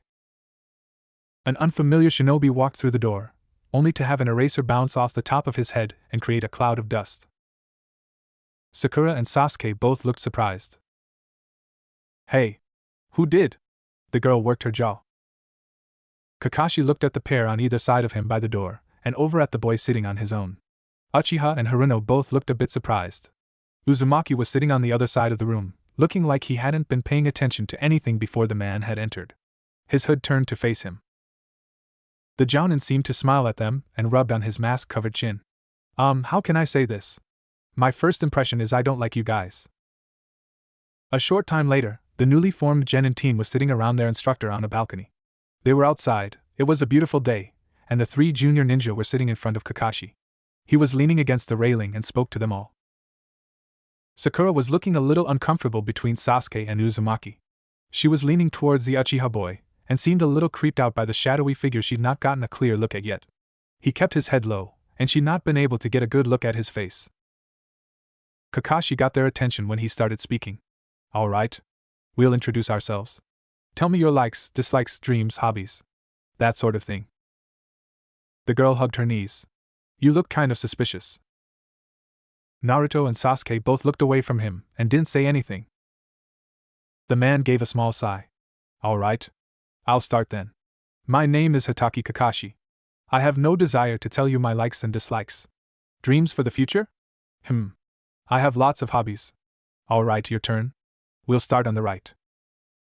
Sakura looked a bit annoyed. So, all he told us was his name. Naruto grinned and the girl gasped. It was the first time she'd really seen him move his head up. I like this guy. He stood up and dusted off his legs. I'm Uzumaki Naruto, I like ramen, and dreams are for sleeping. Both his teammates looked over at him. It was the most he'd said that day to any of them. Who is this kid? Sakura seemed unimpressed.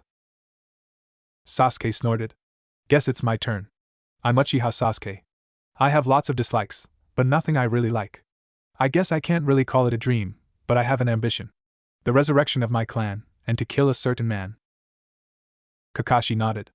Sakura seemed to think it was very cool and impressive. Naruto reacted, more than he'd seen the boy react yet.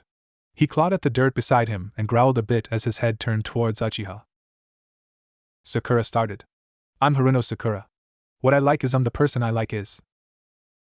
The Jounin pretty much ignored her after hearing her name.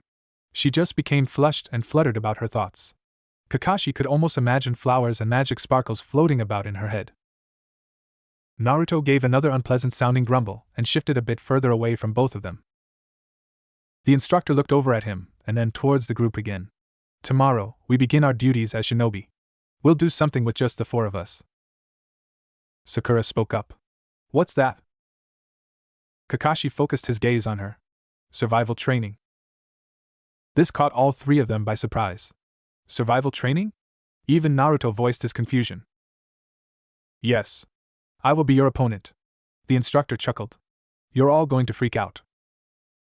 Sakura looked to be the most interested. Freak out? Why? Kakashi leaned towards them. Of the 27 graduates, only 9 will be chosen as genin. The rest will be sent back to the academy. This training is a difficult exam, with a failure rate of 66%. Naruto looked at his two companions, and then back at the instructor. He gave a small shrug, Sasuke narrowed his eyes a little more, and Sakura looked shocked. The girl turned her head towards the silent Naruto. Faye. Uchiha didn't look worried. Naruto seemed about as interested as he was. Great. Sakura was glaring daggers at the boy she didn't know. What? I've got to make sure I stay with Sasuke. Uzumaki spoke up. We graduated, didn't we? He was going to become a shinobi with or without Kakashi's help. He didn't care much, and kept giving irate glances at his teammates. The instructor nodded. Yes. That only gives you the chance to become genin. He stood up and dusted off his legs. You'll have to show your real skills tomorrow. Bring all the shinobi tools you have. Don't eat anything, or you might throw up. He held out a page to them. The details are here. Don't be late. Naruto sat in front of the door to his home with his arms crossed, looking rather bored. Any tips for tomorrow? Ryu chuckled. Nope. You're on your own. Ken's voice seemed to agree. Yeah. We're not going to help you cheat through your training. Sorry. The boy nodded. Whatever. I wonder what it's about. Ryu seemed to think on it a moment. It's probably some sort of scam to trick you into trying your hardest. He's probably supposed to find out how strong you are. Ken agreed again. Yeah. So he knows where he needs to focus his training and all. Naruto gave a small sigh. Couldn't he just ask? Ryu chuckled as his voice faded. Would you tell him? The boy stood up and walked into his home. Point taken. Sakura Haruno stood next to Sasuke alone. The boy looked annoyed. Sakura was chatting with him, despite his lack of responses. The girl had a huge grin on her face and was glad to be alone with him. The genin Kunoichi spoke up. Our instructor is late. The boy beside her snorted. So is Uzumaki. The pink-haired girl grinned and nodded. Yeah. She was just glad to be alone with him, but couldn't think of anything to say. Actually, he's been sitting right over your head the whole time. Good morning. Kakashi waved as he walked up to them looking cheerful. Both children looked up, finding a leg hanging down from a tree branch just over their heads. Naruto looked relaxed, and hopped down behind and between them. Much like their instructor, he had a scarf over his face. He spoke to both of his fellow genin. Kakashi-sensei wasn't late. He's been here for a while now, watching us from the brush line over there. The boy nodded his head towards a row of bushes about 20 yards away. Kakashi glanced at him, put a timer on a nearby stump and started it. Okay. It's set for noon. The children looked on and didn't speak. Here are 2 bells. Your task is to take them for me before the time is up. Naruto snorted and looked away. Uchiha and Hiruzen both tensed up and glared at the man. The instructor seemed to notice that Uzumaki looked very relaxed. Kakashi continued his explanation. The one who doesn't get a bell gets no lunch. In fact, I'll tie you to a stump and eat it right in front of you. So, that's why he didn't want us to eat. Sasuke muttered under his breath. The instructor continued. There are only 2, so one of you will definitely be tied to the stump. If you don't get a bell, you fail. You won't succeed unless you come at me intending to kill. You may use shuriken and kunai knives. Sakura expressed a bit of worry. But you'll be in danger. Naruto snorted. Yeah. Right. You really think you could kill him? Don't be stupid. The girl's head whipped around and glared at the rather cold-looking figure. Naruto wasn't looking at either one of his fellow students. You think you can? He turned his head away from her. You're missing the point, I think. What? How dare you? You jerk. The girl's forehead pulsed as veins poked out as she became enraged. Kakashi gave a small sigh. Yes, well, those who have the least skill often bark the loudest. You're awful confident for someone who graduated at the bottom of his class. Sakura glanced at Uchiha and thought to herself. If only 2 of us can pass, I'd better make sure it's myself and Sasuke. She didn't notice Naruto take notice of the look on her face and frown. Sasuke nodded in agreement. Yeah. Dead last at that. Naruto turned his back on them all and fumed. Fine. We'll see which of us gets a bell before we start talking about who's a loser and who isn't. The girl growled at him and looked confident. No way that coward is gonna beat me. I've got my future with Sasuke assured. Uchiha stood with his arms crossed and said nothing. Well, we'll see how well you do. Begin. Kakashi relaxed as the children vanished. Naruto gave a small sigh as he stretched his arms and put them behind his head. He was sitting on a tree branch, well hidden, and watching Sakura and Sasuke lay about on the ground in the bushes. He said nothing and waited. Kakashi stood in the center of the clearing. The most important thing for a shinobi is hiding yourself. He glanced over to where Sakura and Sasuke were hiding in the bushes, on opposite sides of him. They're hidden very well. I've still not spotted Uzumaki. Where the hell is he? His eyes searched about the clearing, looking for his 3rd student. The other 2 were waiting for an opening. Did he leave? I've heard he's a bit of a coward. Didn't seem the type for that though. He's here. Uzumaki Naruto, very interesting. He could hear the 2 genin he knew about gasp as he put his hand into his pocket. I wonder how long I'll have to wait for the deadline to draw them out. He pulled out a copy of Come Paradise and sat down in the middle of the clearing to wait. Sasuke growled. Great. He brought a book. I can't stay here all day. Uzumaki has vanished, no surprise there. So it looks like it's going to have to be my move. Naruto, who was right behind him, smirked. He didn't stay in one place much. His tutors had instilled the importance of being able to move unseen by one's target. They had taught him patience, and how to manipulate things in his favor. He slid away. Sasuke was working himself up to make his move, and never noticed him. A moment later, he was behind Sakura. He frowned at her. She was pretty, but she'd been a bit of a brat as well. He was hanging on the side of a tree, just over her, and watching the field where the instructor sat. He needed Kakashi to be moving and occupied, and he had a feeling Sasuke alone wouldn't do the job. Careful, Sasuke. Sakura was worried. She could see her classmate moving up behind the instructor with a kunai in his grip. He was prowling forward, almost like a cat, stalking the man. Kakashi's eyes moved to the right as he turned the page in his book. Naruto jumped from his perch, threw 2 kunai as he landed behind Sakura, and kicked her in the rear, sending her stumbling out of her cover. She also shrieked in surprise, and looked on in shock as both weapons took the instructor dead in the side of his head. Sasuke's jaw dropped as the hunk of wood with 2 kunai embedded in it fell over in front of him. What? She gave me up? That little bitch. The girl's head turned towards him. It wasn't me. The boy was busy as he turned and slashed. Kakashi backed away with ease, and blocked a flurry of slashes, punches, and kicks. Sasuke committed to a punch, but his opponent was gone. A moment later he was on his back, with Kakashi pinning him down. Uchiha growled as he glared at Sakura. You need one of those bells yourself, you know. Don't expect me to look out for you after you gave me up. Kakashi spun around, slashing with his kunai. He jumped back and looked surprised, then confused. What the? There was nothing there. Sakura rushed forward, realizing he was thrown off for some reason. His arm moved up and blocked a kick as she assaulted him.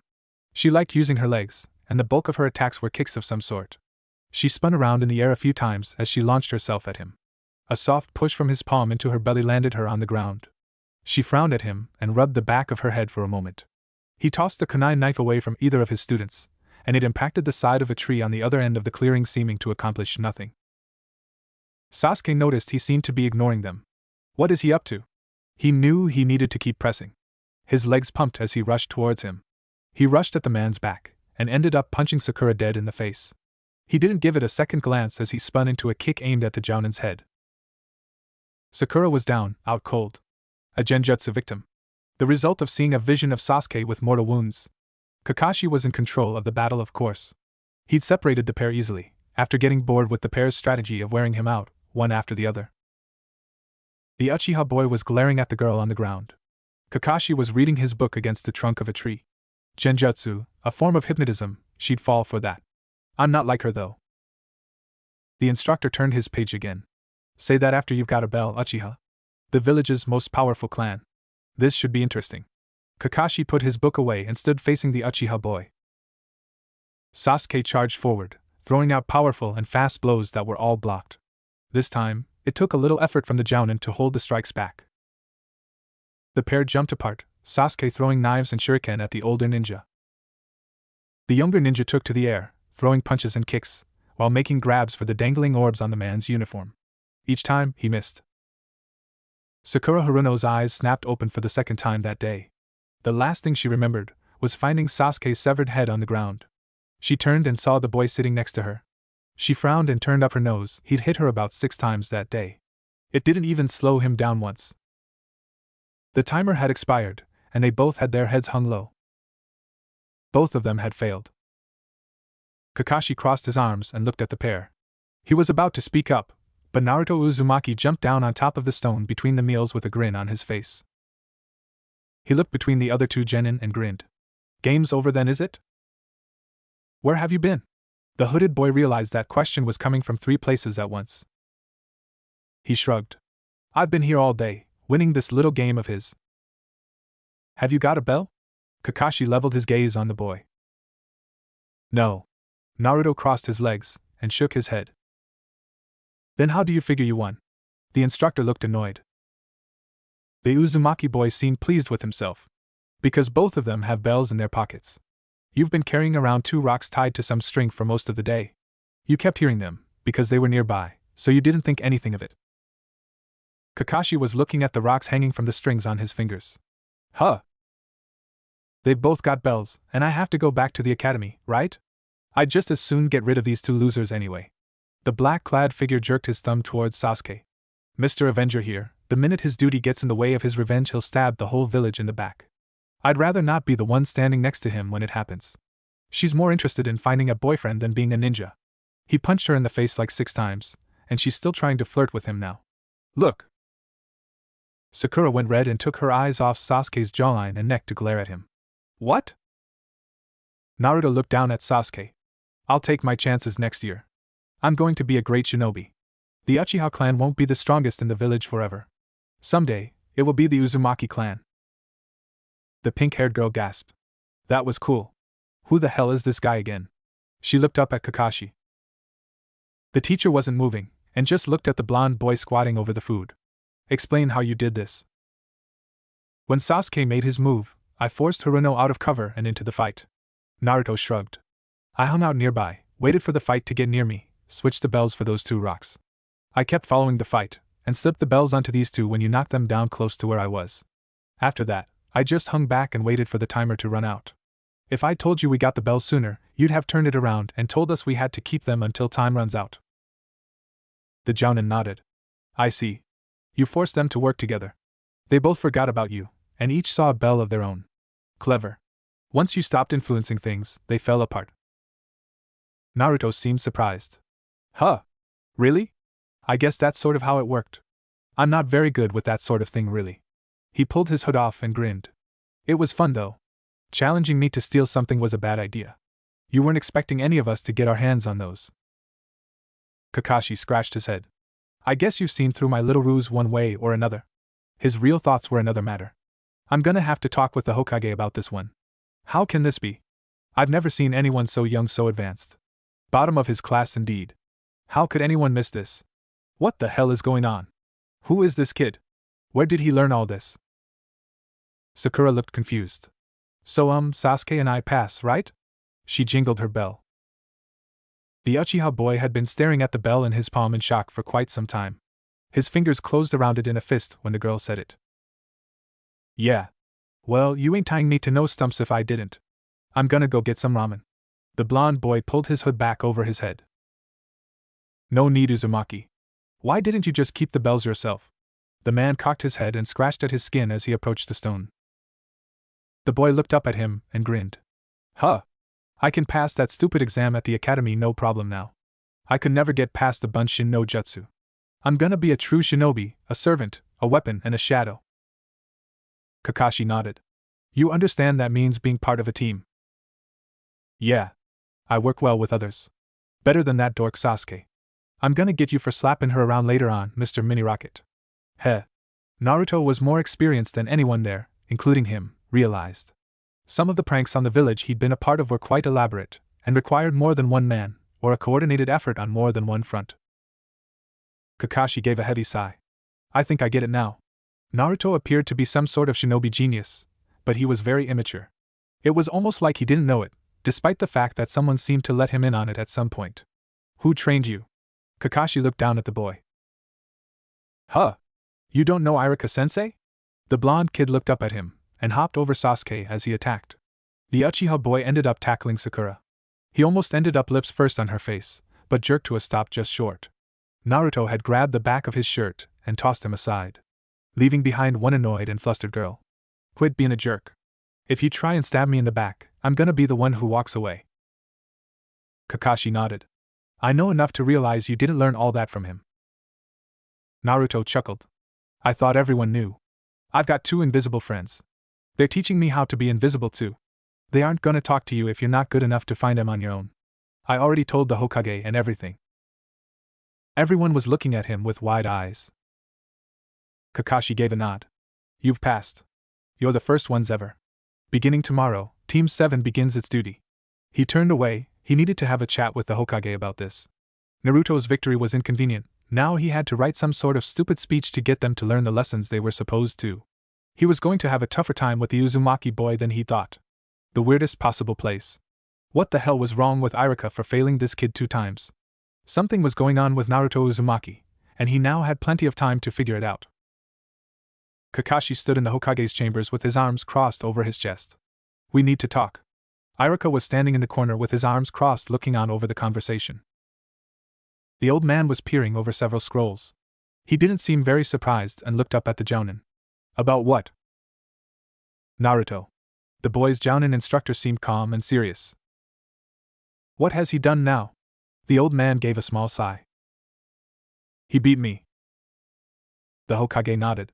They are the first group to pass your little test. I admit. The Jounin interrupted and shook his head. No. You don't understand. He beat me. If he'd wanted me dead, I'm not so sure I'd be standing here now. I never even saw him do it. How did Iruka fail him? Is he incompetent? I'd say he's the strongest genin I've ever seen. The boy's former instructor pushed himself out of his lean and uncrossed his arms. What? Kakashi ignored him and leaned over the Hokage's desk. He looked the old man dead in his eyes. Naruto Uzumaki isn't some green kid. You know about my test. I had to get it approved. He got both bells away from me. I never saw him do it. I didn't even know until. The Hokage returned his glare with a frown on his face. His attention was off the scrolls on his desk, and he had his hands folded just under his nose. He what? Irika snorted. You were careless then. He's not very smart. The old man turned his eyes towards the academy instructor. Do you really think that's true? The youngest shinobi in the room shrugged. I can bring you his scores if you'd like. I tested him fairly. I've still got his records. Kakashi shook his head. I've seen them. I went over all 3 of their records. What Naruto Uzumaki knows, he didn't learn from you. Irika started to look a bit angry. What are you saying?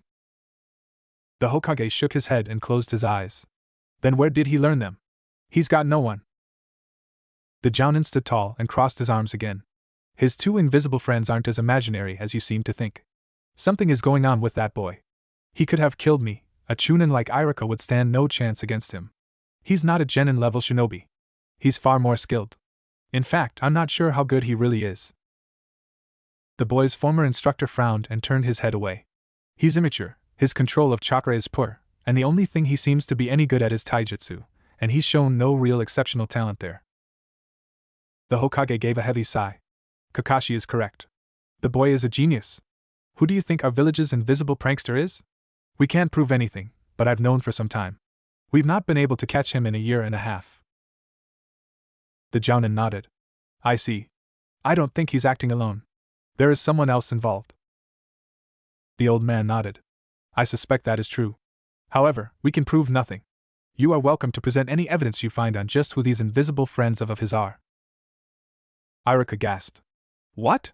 His eyes grew wide and he looked worried. If that's true, the village could be in danger. The Hokage gave a heavy sigh. What do you expect us to do? Uzumaki has told me of this. Not even he could bring them to us if they do not want to be found. I've seen nothing that indicates that they intend to harm our village. Kakashi nodded. Can we take that risk? The old man lit his pipe and leaned back in his seat. Yes, we can. Both men looked shocked at that. Irika stomped his foot and balled up his fist. What? Are you joking? Kakashi shook his head. You can't be serious. He turned his eyes towards the door. Uzumaki should be questioned. If he's fallen under the influence of a spy, it could mean. The Hokage looked at them both from under the brim of his hat. I'm afraid that I am. Do you intend to try and capture Uzumaki? It would take but a moment of carelessness, and he would vanish. Plus, we would risk angering 2 powerful shinobi, who no one in this village has even had the skill to spot once. For what?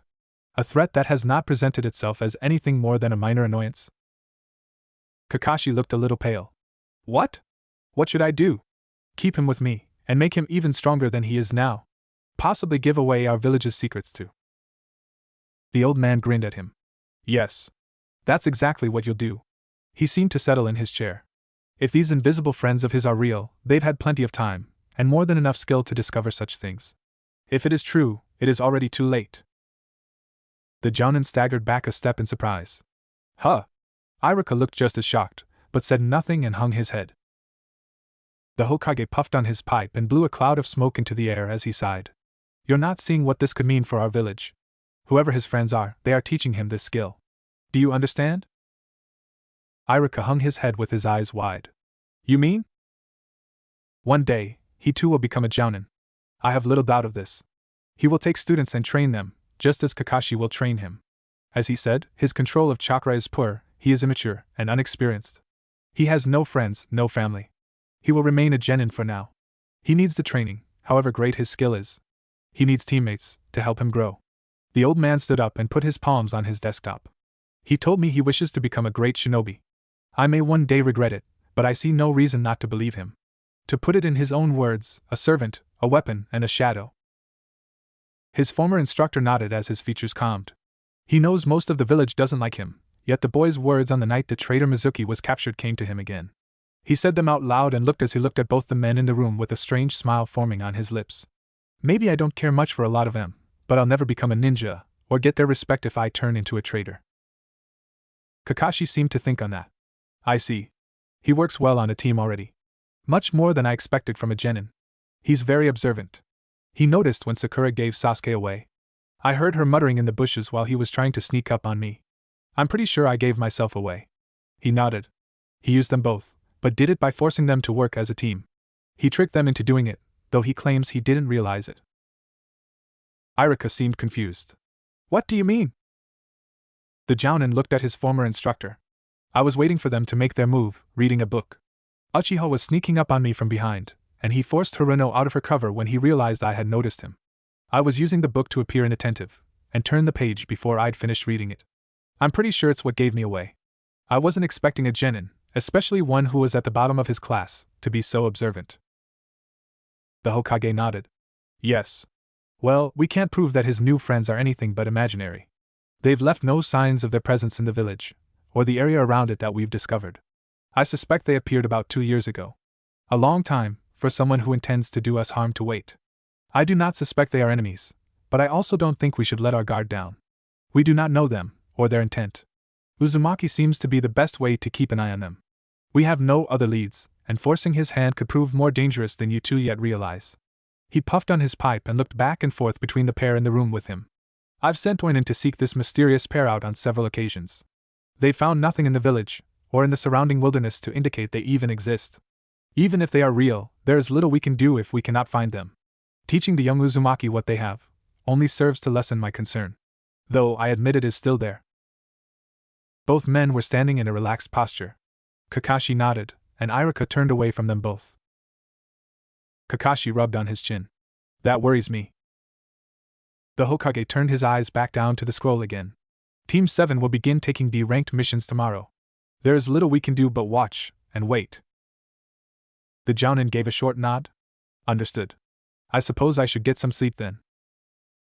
Irika frowned at him, but seemed to agree. I'm worried too. Maybe I should talk with Naruto about it. Huh. Naruto had a mouth full of noodles as he looked up at his former instructor. What about them? They won't talk to you if you can't find them. Not much I can do about it. Irika had a frown on his face. They are real though. What do they do? What is it they are teaching you? The boy slurped, chewed, and swallowed before looking up at the man again. I'm learning to be invisible. I'm not supposed to talk about training with anyone else. It's secret stuff. The Chunin instructor's face became a little angry. What? We don't know who they are, Naruto. It could be dangerous for the village. We need to find out more about them. The boy's face fell a little. Yeah. Well, you don't want to piss them off. Look, if you can find M, they'll talk to you. If you keep bugging me about M, you'll regret it though. I ain't saying nothing more. Sorry. It would be bad for me if I did. The man looked angry. They threatened you? His former student shook his head negative. Nah. You don't want to upset M. They'll get you good. Not all the pranks and stuff you think I did were really me. You get it? They look out for me, 'cause I'm their student. The young blonde in the shadowy hood smirked at his instructor. If you push it too far, stuff will start going wrong around you. Trust me, you won't like it. If you want to know about M, you gotta find M on your own. I can't help you anyway. Even I don't know where they hang out. They come to me most of the time, or tell me where to meet M.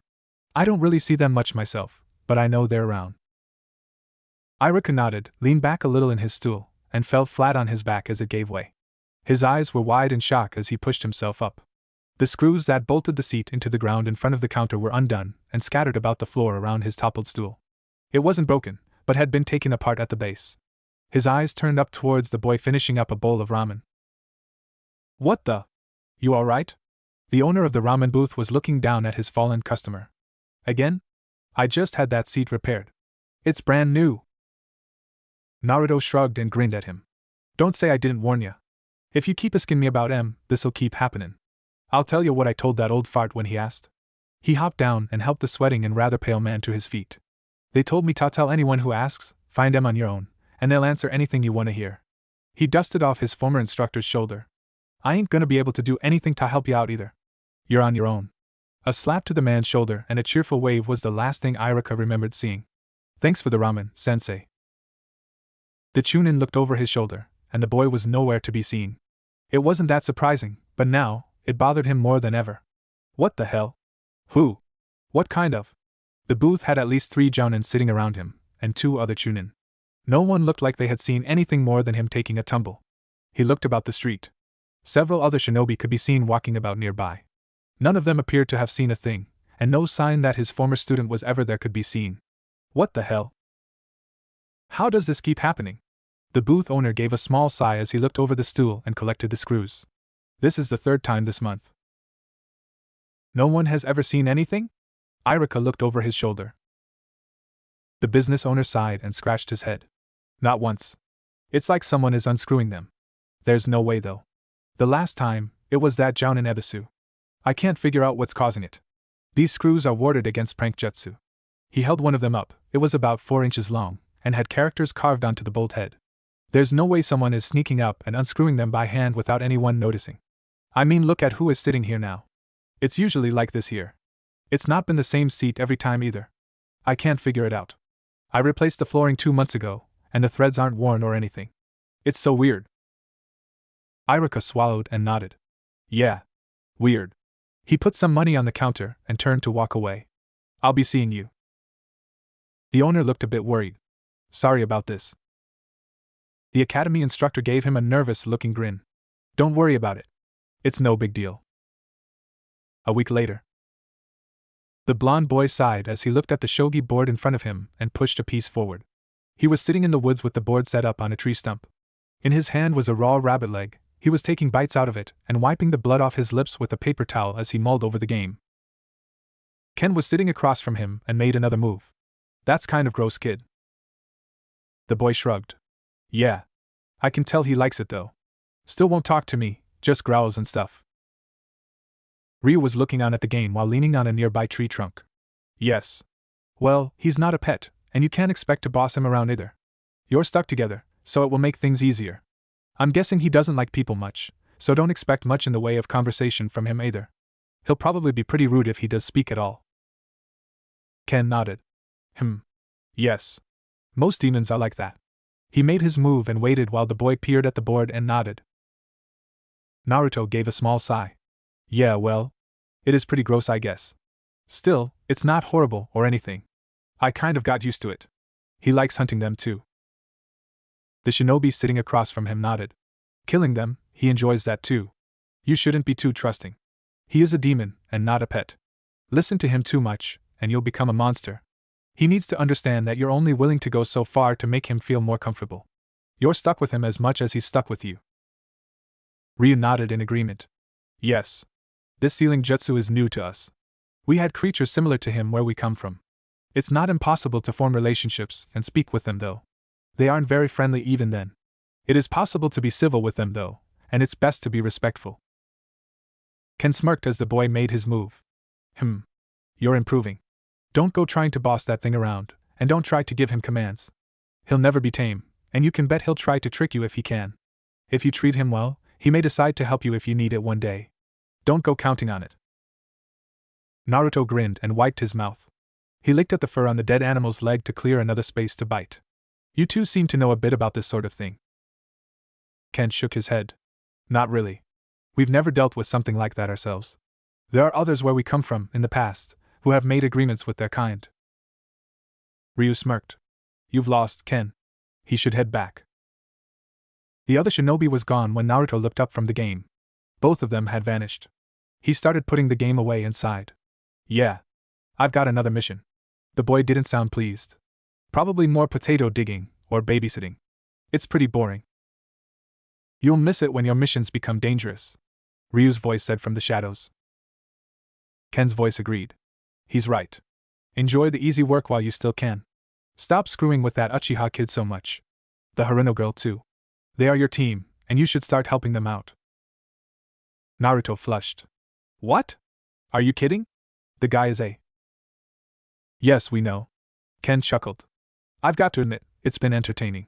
Replacing his soap with that skunk-scented bar was funny. So was giving that girl the hairbrush with the hooks hidden in the bristles. The boy nodded and cheered up a bit. Yeah. Filling her pillowcase with marshmallows was fun too. Not to mention those shrinking shorts I gave that jerk Sasuke. He couldn't walk right for days. Ryu chuckled from the darkness. Naruto still couldn't spot them, despite the fact they were nearby. Yes. However, these two, they are your team. It's time you got to know them. They should be respected, and you should do your best to get along. It caught the young shinobi by surprise. Huh? Ken sighed. He's right. You need to help them out. Those you must serve with, they are those you must know and care for. Your lives might one day depend upon each other. They are your brother and sister. These are the people you should know best. Your allies, your friends, your family. Uzumaki growled a little.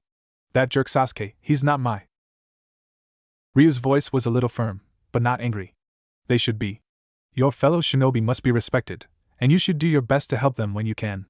Especially those two, they are your team. You must care for them. Ken agreed in a firm tone as well.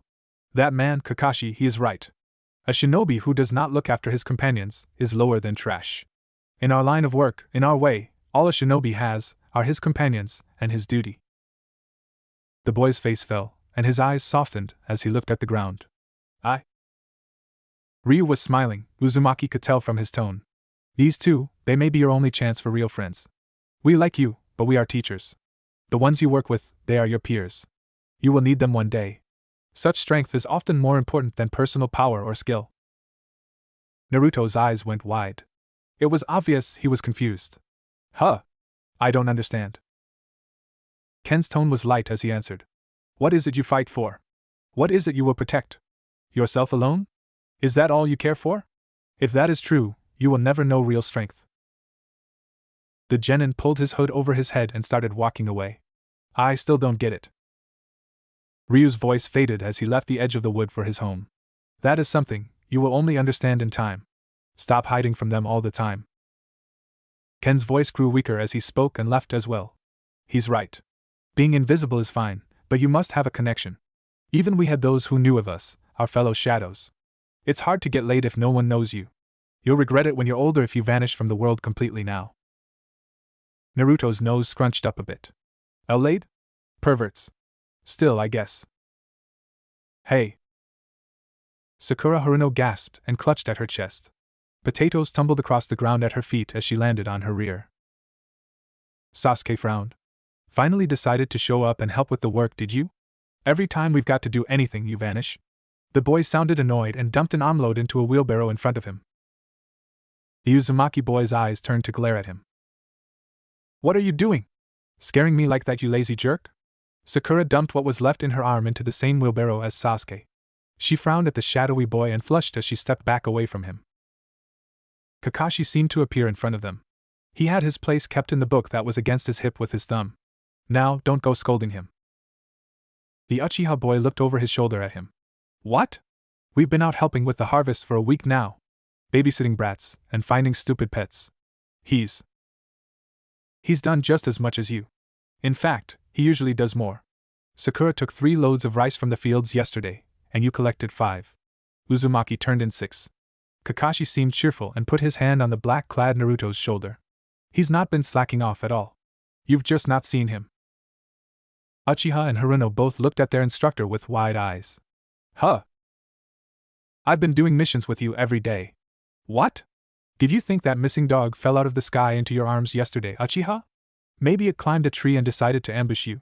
The Uzumaki boy's voice was quiet, and he glared at the raven-haired boy in an annoyed way. Just because you can't see me, doesn't mean I'm not around. I've heard what you've been saying about me, you know. Both of you. Sakura turned a little pink. What? Sasuke didn't look impressed. You've been spying on us then? Listening in? Naruto snorted. What if I have? I'm supposed to be around, you know. You just didn't think I was here. So you spoke as if I wasn't. The Uchiha boy clenched his fist and looked away. You're still nothing but a coward. Why show your face now? Finally got the nerve to face me? The blonde hooded boy shook his head. Why would I be scared of you? If I wanted to hurt you, you'd never even see it coming. Sasuke growled and tossed the potatoes he'd picked up from the ground at his feet back down. What? Just try it, you. Kakashi gave a heavy sigh and grabbed his shoulder. Calm down. You two are both working on your second load. Naruto has already done 4 today. Strictly speaking, he's ahead of you both. Sakura gasped. What? He's a jerk, and he was at the bottom of our class. The Uchiha boy glared up at Kakashi. No way. I'm not inferior to that loser. He couldn't even pass the stupid exam. He just got lucky. 5 minutes. They all looked over at Naruto.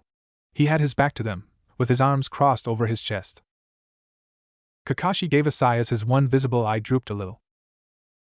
Sakura was confused and annoyed. What? 5 minutes for what? I'll finish the rest of this field in 5 minutes. Naruto wiped the side of his nose with his thumb. They were halfway done, and still had about a half a football field-sized area to go. Sasuke narrowed his eyes. Yeah. I'd like to see that. No way. Sakura seemed confident. Kage Bunshin no Jutsu. The blonde boy spoke the words low enough that no one heard it. A split second later, the entire remaining field was full of black hoods and shirts with scarves over their faces. The two children looked on with slack jaws as each clone started working on a small patch, each one collecting 3 to 5 potatoes. Kakashi stood behind his two students and cocked his head a little as he watched. So, that's how he was able to, the instructor muttered it as his two students watched their teammate work all over the place at once. The battle for the bells made a lot more sense now. He positioned himself all around the battle, and waited for an opportunity for each part of his plan to occur with a different clone. There were hundreds of him, and at that moment, each one was working with the others in a team to finish the job. They all vanished after taking the remaining loads to the edge of the field, where still more of him were loading them onto the waiting horse-drawn cart. In a little under 5 minutes, the whole field had been completed. And no way! Sakura had her jaw hanging as she stood in a sort of frozen shock. Sasuke was glaring at the filled cart and clenching his fist. Naruto was standing by himself next to the cart. Each clone had vanished as its part of the job was completed. We're done now. Kakashi nodded. I suppose we're done then. Take the rest of the day off and relax. I'll see you all tomorrow. He looked down at Naruto and gave him a cheerful expression. I should scold you, but I'll let it go this time. Jutsu like that for this kind of job is a bit of a waste. Show off. Sasuke growled and glared at the boy. Naruto nodded. Just this once, to prove a point. Sakura seemed annoyed as well. What? What point? You're not better than me, and I'm not scared of you. I suppose we're a team, and I should try to get along. After all, we'll be depending on each other. We won't have such easy work forever, you know. Best enjoy it while it lasts. He gave them a grin and pulled his hood off his head. Sasuke looked away, and Sakura seemed a bit flushed. Neither one of them looked at him and shuffled away. Naruto gave a small sigh and waved at Kakashi as he moved off towards the village himself. Jerks. Kakashi watched him move off, not taking his eyes away as he stayed quiet. That kid is something else. I've got to wonder, though, he smiled a little, why he decided to just show himself today. He's not done that before. Once he'd gotten his orders, he usually went out of sight and didn't show up again until the job was done. It left Sakura and Sasuke feeling like they'd done all the work themselves. The girl spent most of her time trying to catch the Uchiha boy's attention, and Sasuke ignored her and kept to himself for the most part. They both seemed to get a bit annoyed that he never scolded Naruto for what they saw as slacking off. Maybe I don't need to talk with him about it. He'd been planning on getting Naruto on his own and talking with him. It was getting tiresome dealing with the pair complaining about it. 2 months later. Naruto gave a small sigh. Yeah. I already finished. So? Sasuke was a little dirty and glared at the hooded boy as Uzumaki held a cat with a ribbon tied to her ear in his arms. What? We've been chasing that thing about. Sakura frowned and gave a small sigh. How did you manage it anyway? She seemed a bit annoyed as well, but looked tired of worrying about the mysterious boy. Ever since the day they'd gotten potato digging in their duties, they'd both seen him about a lot more. He still vanished, but he had started appearing to speak with them as well. I noticed she had a lot of empty cans of poached salmon in her trash. So, I figured it was this one's favorite. The hooded boy had the animal hanging from his arms and had a bit of a tired expression on his face. He kept his face hidden behind his scarf, and they'd both only seen him without it once or twice while he was eating. He'd started showing up to eat with them when they had meals during missions. What's the big deal anyway? We got her, right? The job is done. Kakashi nodded and looked like he wasn't going to say much. A clever trap. He was using it as an opportunity to teach them about coordinating an ambush. Naruto had a habit of screwing up his lesson plans by finishing the job in creative and intelligent ways on his own. He didn't really have the energy or desire to argue about it. Sasuke and Sakura were both about to pounce into the bushes with the animal to capture it, when Naruto walked out of them with the cat in his arms. The Hokage sighed as he read off the missions for Team 7 that day. He had his fist in his cheek and looked a bit bored as he spoke. Babysitting for an elder, shopping in a neighboring village, and helping with the potato digging. Naruto and Kakashi both nodded together with their arms crossed in an identical pose. Sasuke and Sakura both hung their heads and sighed. This sucks, Sasuke muttered under his breath. No kidding, Sakura agreed in a half-whisper. Naruto cocked his head and didn't uncross his arms. Kakashi glanced at his other two students and said nothing. Suck up, Sasuke grumbled as he looked at the hooded boy with the scarf over his face. Is there a problem, Uchiha? Iruka was sitting next to the Hokage and stood up, putting his hands on the desk. The raven-haired boy turned his eyes away. No, sir. Sakura flushed. Isn't there anything else we can do? I mean, it's been a bit boring so far. Iruka frowned at her and stood up straight while crossing his arms. You guys are only recently genin. D-ranked missions are perfect for you. The Hokage puffed on his pipe and looked over at Naruto. Kakashi was looking away and seemed like he didn't want to speak up if he could avoid it. Something to add, Uzumaki? The boy hung his head and slumped his shoulders. I'll probably regret it, it's been pretty relaxing so far, but I'm not a farmer. I wouldn't mind something a bit different myself. The old man chuckled. I suppose I can understand that. If you want it so much, I can give you a C-ranked mission. The protection of a certain individual. I'll introduce you.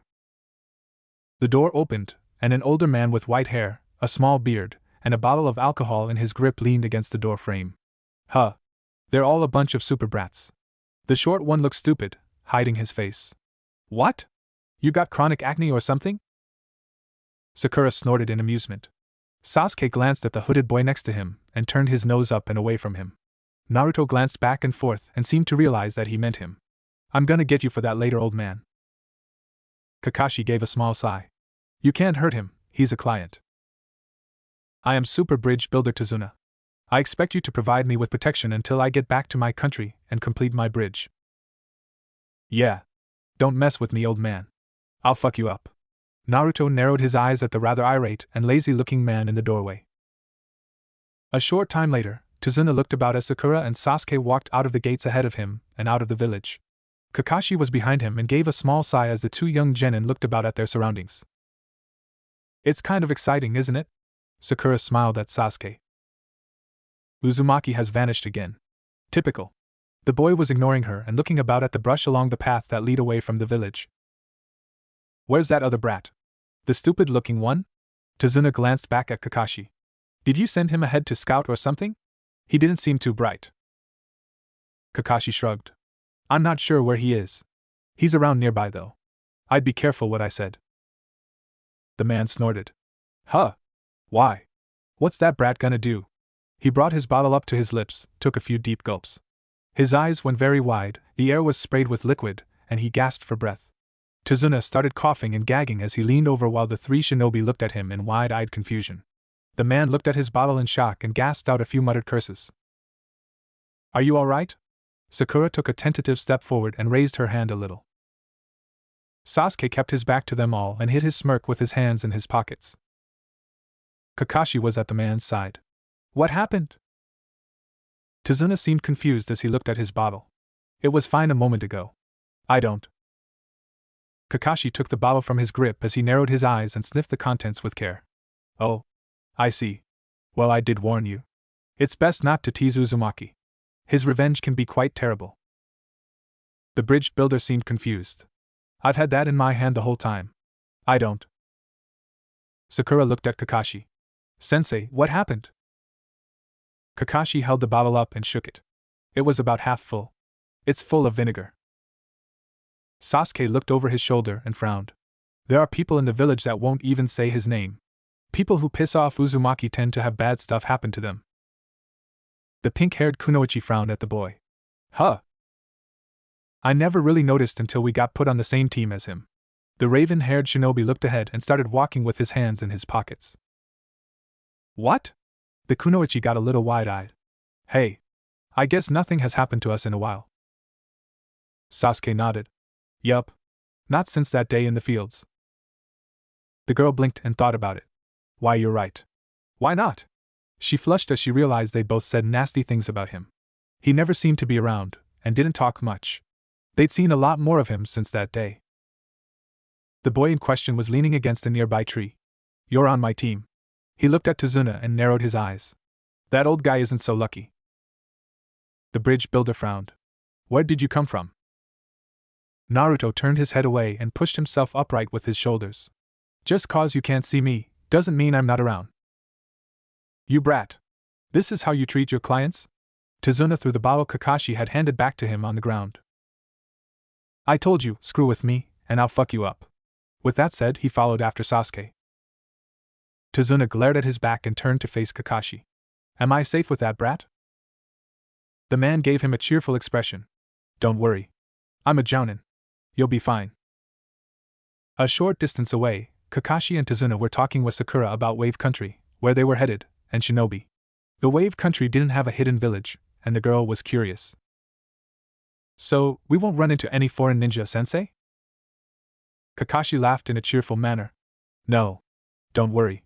There won't be any ninja combat in AC-ranked mission. Sasuke glanced at Tazuna and frowned as the man lowered his eyes and seemed to think about something. The jounin was relaxed as he walked a short distance behind them. He passed a puddle on the ground and eyed it as he moved by. Just after they passed, two figures rose out of the water. They were dressed in black cloaks, with breathing masks over their faces, and forehead protectors above their eyes. The pair moved in silence, each with a clawed metal gauntlet with a thick bladed cable connecting them. The taller of the pair launched his companion into the air and set himself. A moment later, the smaller shinobi landed nearby Kakashi, wrapping the man up in the deadly-looking cable between their gauntlets. The pair pulled it tight, holding him in place with several coils wrapped around him. Sakura and Sasuke turned around, wide-eyed with surprise as the two strange shinobi captured their instructor. What the? Muttered the boy. Haruno cried out in alarm at her teacher. Kakashi-sensei. One of the attackers chuckled. One Dao. The bridge builder and two genin blinked. A head rolled across the ground between the old man's feet. The other assailant jerked his arm, but found himself was slack and seemed confused. Huh! A sudden pain in his chest and the sensation of moving up and forward a little caught him by surprise. Naruto! Kakashi's eyes went wide. Half of his face was covered in blood, the headless body on one side of him spraying the air in a violent manner as it fell down into the dirt. His other assailant had a blade jutting through his chest from behind him. He fell forward, and the blade slid out as he did so.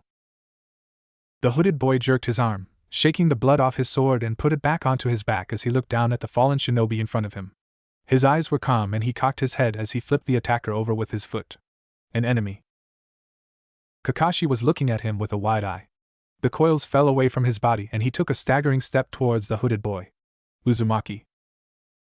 The boy looked up at him and seemed pleased. You're all right then, Kakashi-sensei? The man straightened up. I'm fine. You did well. The boy nodded and looked down at the body again. Who are they? He tapped at the man's forehead protector with his foot. The instructor knelt beside the body and got a better look.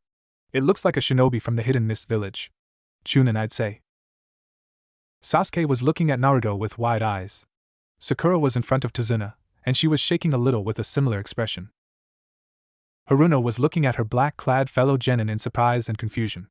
I never even saw the Uchiha boy calm down right away and walked over to the pair.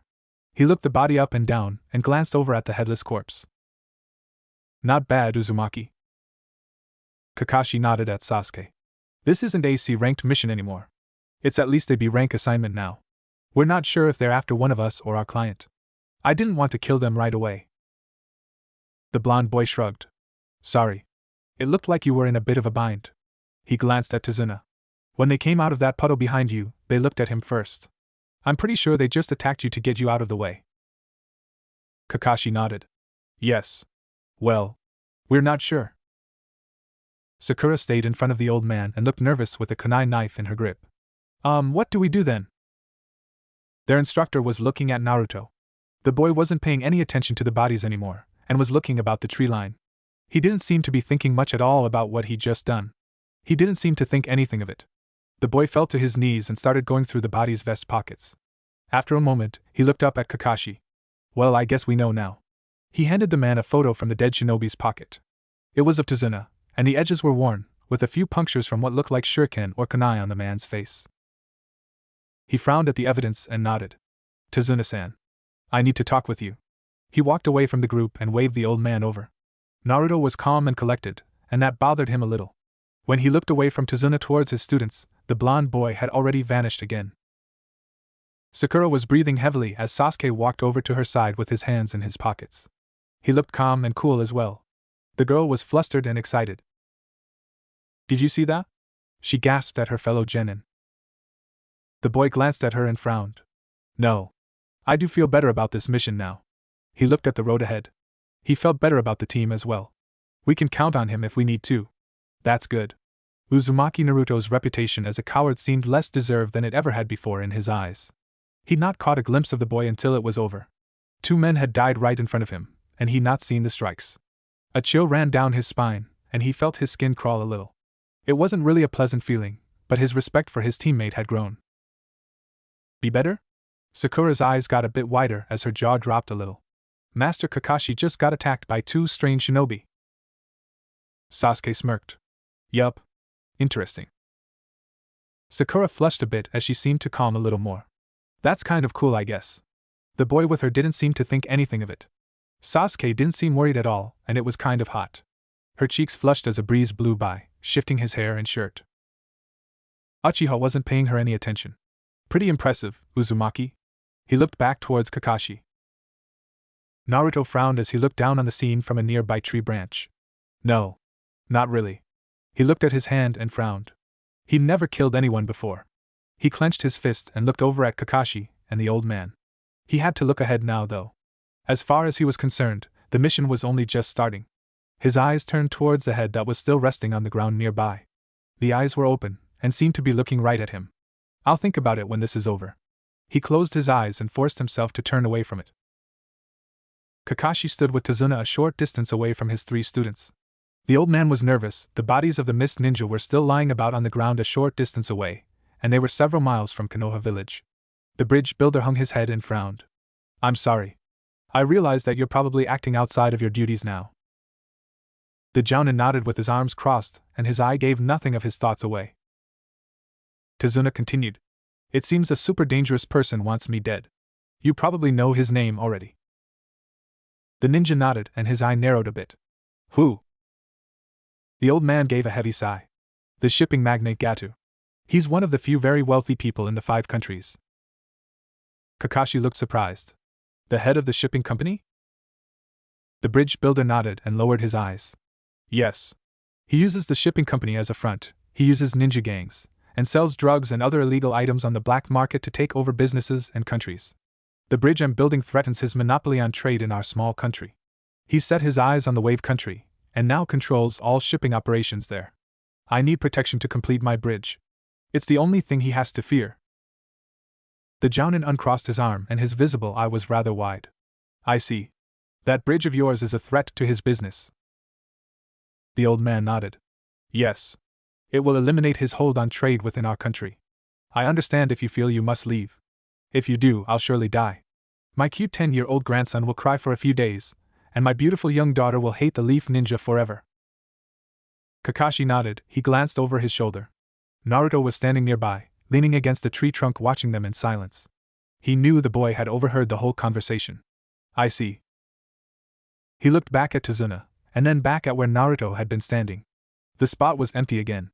"I need your help. Don't worry though, if you decide to leave me to my death, it won't be your fault." Tazuna bowed his head. "Don't worry. We'll protect you until your job is finished. I guess we have no choice." The Jounin gave a small sigh and nodded his head. He was a bit worried about Naruto, but the boy didn't seem bothered by the 2 deaths he just caused. He looked calm and cool. It bothered him a little, but he didn't see the need to say anything. The man decided to keep an eye on him though. Tazuna smiled and turned away from the man. "I win." Uzumaki Naruto was sitting in the back of a small fishing boat. There wasn't an engine on the back, but their guide was using a long pole to push them through a thick mist as they moved across the water. He was sitting by Sasuke, with Sakura across from him. Kakashi was seated at the front of the boat, looking ahead of them, with Tazuna sitting next to the man pushing them through the water in the middle. Their guide was wearing a straw hat and looking out into the mist with a nervous frown. Sasuke was silent and looking out across the water at the mist. Naruto had his head hung and seemed to be resting or sleeping, with his sword resting on his shoulder. Sakura's cheeks were flushed as she peered at the hooded boy. "Naruto, she spoke in a half-whisper, and seemed nervous." Uzumaki's head lifted a bit, and he looked at her in a half-interested way. "Huh? How did you do that?" I mean, when we got attacked? I never even. The boy's scarf hid his small smirk. I'm meant to be invisible. The girl seemed confused. You can turn invisible? How? Is it some sort of jutsu? He gave a small chuckle and shook his head. No. Well, sort of. I can't make it so you can see through me or anything. He gave a small sigh and noticed Sasuke was looking towards him as well. All right. I guess we're on the same team and all. I've trained to move and fight without chakra. Both children looked surprised. Sakura gasped. Huh? What do you mean? All ninja. The hooded boy nodded. I know. I can seal mine up. I still need it for some things, like making a Kage Bunshin, or using ninjutsu. When I'm not using it, it's like I've got none at all. As if I'm dead. Sasuke spoke up, looking confused. How does that help you? Naruto shrugged. Everyone can sense chakra. As ninja, we train with it more, so we tend to notice it easier. Some ninja to the point that they can tell where you are, just by using your chakra to find you. Like the Hyuga clan, for example. I've heard the Uchiha clan can do similar things. Right. Aijutsu can be very strong and dangerous. Sasuke narrowed his eyes and didn't answer his question. Naruto didn't seem to care much about an answer anyway. How can you fight without it? The hooded boy shook his head. Not without it. He moved his sword a little to draw their attention to it. It's like this sword. When I'm not using it, it's inside its scabbard. I only draw it out when I need it, and when I'm finished, I put it away. I don't hold it longer than I need it. Get it? Sakura nodded. I think I get it. So, you can hide better? Naruto nodded. That's right. There's a bit more to it than that. I've still got to move out of sight. I'm pretty fast, and I've learned to move in total silence. I can breathe without making a sound, even when I'm running in a full sprint. Little things like that. Sasuke looked a little confused. So, how did you kill those men though? I didn't see anything either. You used chakra for that, right? Uzumaki gave a small sigh. Do you stand around holding a kunai knife all the time, or do you draw it out and use it when you need it and put it away when you're done? Uchiha narrowed his eyes at him. That's a stupid question. Right. I use my chakra the same way you use kunai. I think the way the two of you use chakra is pretty wasteful. Naruto gave a small shrug and nodded. Sakura frowned at him. Hey. What do you mean? With no chakra you'd die. We read about that in the academy. There are shinobi who die because they use too much. The Uzumaki boy shook his head. It's still there. It's just hidden. I minimize it, and only use just enough to keep myself from dying. It makes me undetectable, silent, and deadly. I've still got to be careful and stay out of sight though.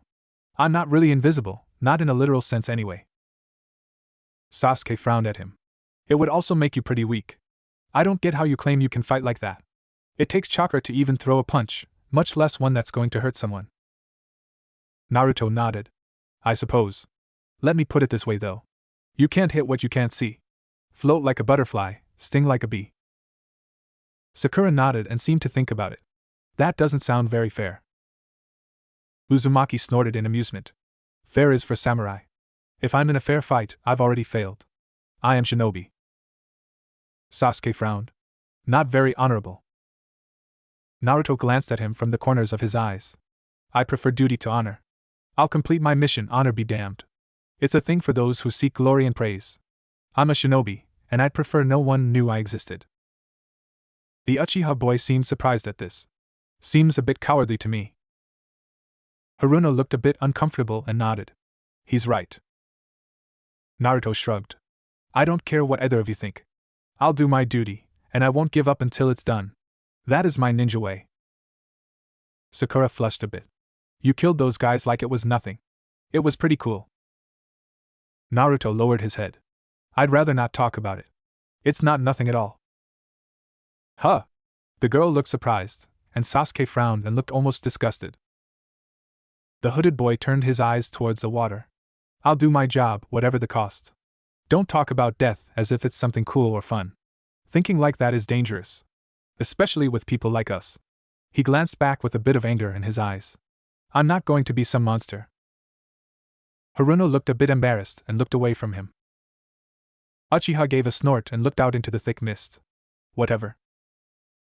Naruto looked up at the girl and she avoided eye contact. He smirked under his scarf. You'll understand sooner or later. It's not something to brag about. I'm not out to impress you or anyone else. Just to do my duty. Kakashi looked back at the trio with his uncovered eye over his shoulder. His arms were crossed as he took his eyes off the mist ahead of them for a moment. He didn't say anything and turned back to keeping watch. Naruto looked off to their right. Hey. Pretty impressive. This is that bridge of yours, old man? Tazuna looked like he'd been dozing off. Huh. That's right. This is my super bridge. Sakura smiled and looked impressed. Wow. It's so big. Sasuke looked a bit impressed as well. He was trying to hide it though, and kept quiet. He looked at Naruto. How did you manage to fill that old guy's bottle with vinegar anyway? You were carrying some around with you? Naruto blinked and seemed to think about it. Tazuna looked interested as well. I was wondering that myself. I had it in my hand the whole time. There's no way you poured something in it without me noticing. Sakura nodded and looked towards the hooded boy. Huh. He reached into his shirt and pulled out a small folded paper. He opened it up and showed them 2 small white pills. This. I crush it up and put it into a bottle of wine or sake and it turns it into vinegar in about a minute. Speeds up the aging process. I've used it on people who pissed me off in the village before. He seemed pleased with himself as he folded it up and put it away. The man driving the boat frowned down at the group. They'd been pretty quiet so far, but he was getting nervous as they drew closer to the land. Pipe down. I'm not using the engine because we don't want anyone to notice us. If Gata finds us, we're in big trouble. A short time later, they came to a small dock on the riverside after passing through a tunnel, and had taken a route that gave them more cover because of the vegetation. The shinobi and their charge stepped onto a small rickety dock and the boat driver tipped his hat. This is where I leave. Good luck. Kakashi, Sakura, and Sasuke all took positions around Tazuna. Naruto seemed to vanish. He landed on a nearby tree branch where the others couldn't see him. A moment later, he'd created 2 shadow clones. They fanned out and moved off ahead, staying alongside his team out of sight along the path they were taking. They left the dock and found themselves on a small path. Kakashi was in the lead and looked a little worried. His mind was occupied and he was very alert. If we get attacked again, it will be a Jounin-level ninja. Sakura shrieked as Naruto appeared between her and Sasuke. He tossed a shuriken as he landed towards the bushes ahead of them. There. What are you doing? The girl looked about ready to punch him. I saw someone. The boy balled up his fist and pointed at the bushes. We're being watched. Kakashi looked a little worried and annoyed. Please stop using shuriken. It's dangerous, seriously. Sasuke walked over and pulled aside the brush. A quivering white rabbit was on the ground. Naruto peered over his shoulder. You dope. It's just a snow rabbit. The boy growled. A white rabbit in the spring. Don't be stupid. He hopped into the brush and vanished, and Sasuke looked annoyed. What? That coward. Uchiha's opinion of his fellow genin had fallen a bit again as he turned away from the bunny. Kakashi was right behind him. He's right. This is a snow rabbit. It should be brown though. Sakura gasped. What? The man dove and knocked Tazuna, Sakura, and Sasuke to the ground. Get down now!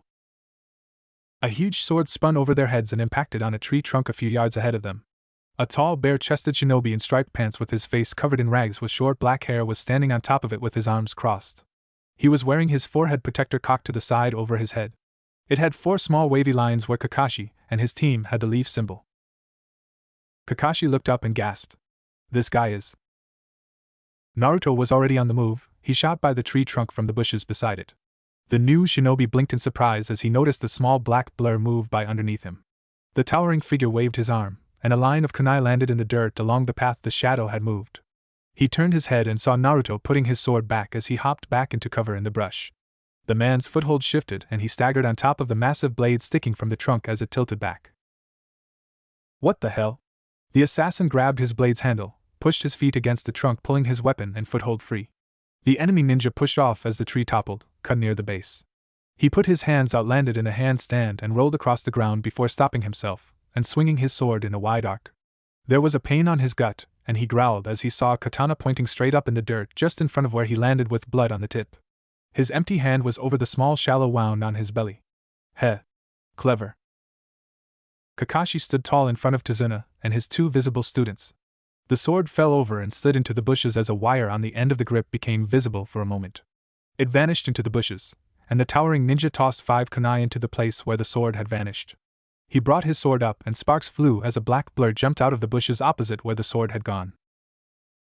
A young black-clad ninja with blonde hair was pushing against his blade with a kunai. The assassin growled and glared into fearless eyes as the blonde kid jumped back. The man swung his blade up, attempting to toss the boy away and into the air. The boy had relaxed his pushing a moment before and jumped into the trees and avoided being cut in half by no more than an inch. What the hell was that? Tazuna looked shocked. Sasuke was glaring at the scene. Uzumaki. He was getting sick of being shown up. Everyone get back. He's more than you can handle. I'll take care of this. Kakashi took a step forward and put his hand in front of Uchiha before he could rush forward. Naruto appeared behind Tazuna by jumping down from the trees behind him. Sakura and Sasuke glanced back at him. Haruno was in front of the old man in a defensive position. Uchiha looked like he wanted to rush by Kakashi, but relented. Naruto grabbed Tazuna by his collar and jerked him into the bushes with him. Sakura gasped. Hey! Uzumaki had his hand over the old man's mouth. He was on his rear, sweating bullets as he looked up to see the boy with his finger over his scarf and serious eyes. He pulled him onto his feet and kept him crouching as he looked over to see Kakashi keeping himself between the newcomer and his 2 remaining students. The hooded boy put his arm around the old man's neck and pulled him through the brush quickly, but not in a straight line. Tazuna tried to speak and looked annoyed and confused. The hooded boy put his hand over his mouth again, and kept them on patches of dirt between the leaves and sticks within the brush. The path they were taking was only about 20 yards from the river. The old man blinked in surprise as his guide shoved what he thought was a stick into his mouth and pinched his nose. Tazuna almost gasped in shock as the boy pulled him and himself into the water quickly, but without making a splash. The water was cool, and was a bit of a shock to both of their skins. The boy kept his arm around the man's neck and held him in place by force with the same hand covering his mouth and keeping the stick in place. After a moment, Tazuna calmed as he realized he could still breathe. He couldn't see anything but a blur, but could tell there was a hollowed-out bamboo tube in his mouth. He calmed as he understood what was going on and relaxed under the boy's arm. Naruto noticed his struggle stop and relaxed his hold, keeping his arm around him.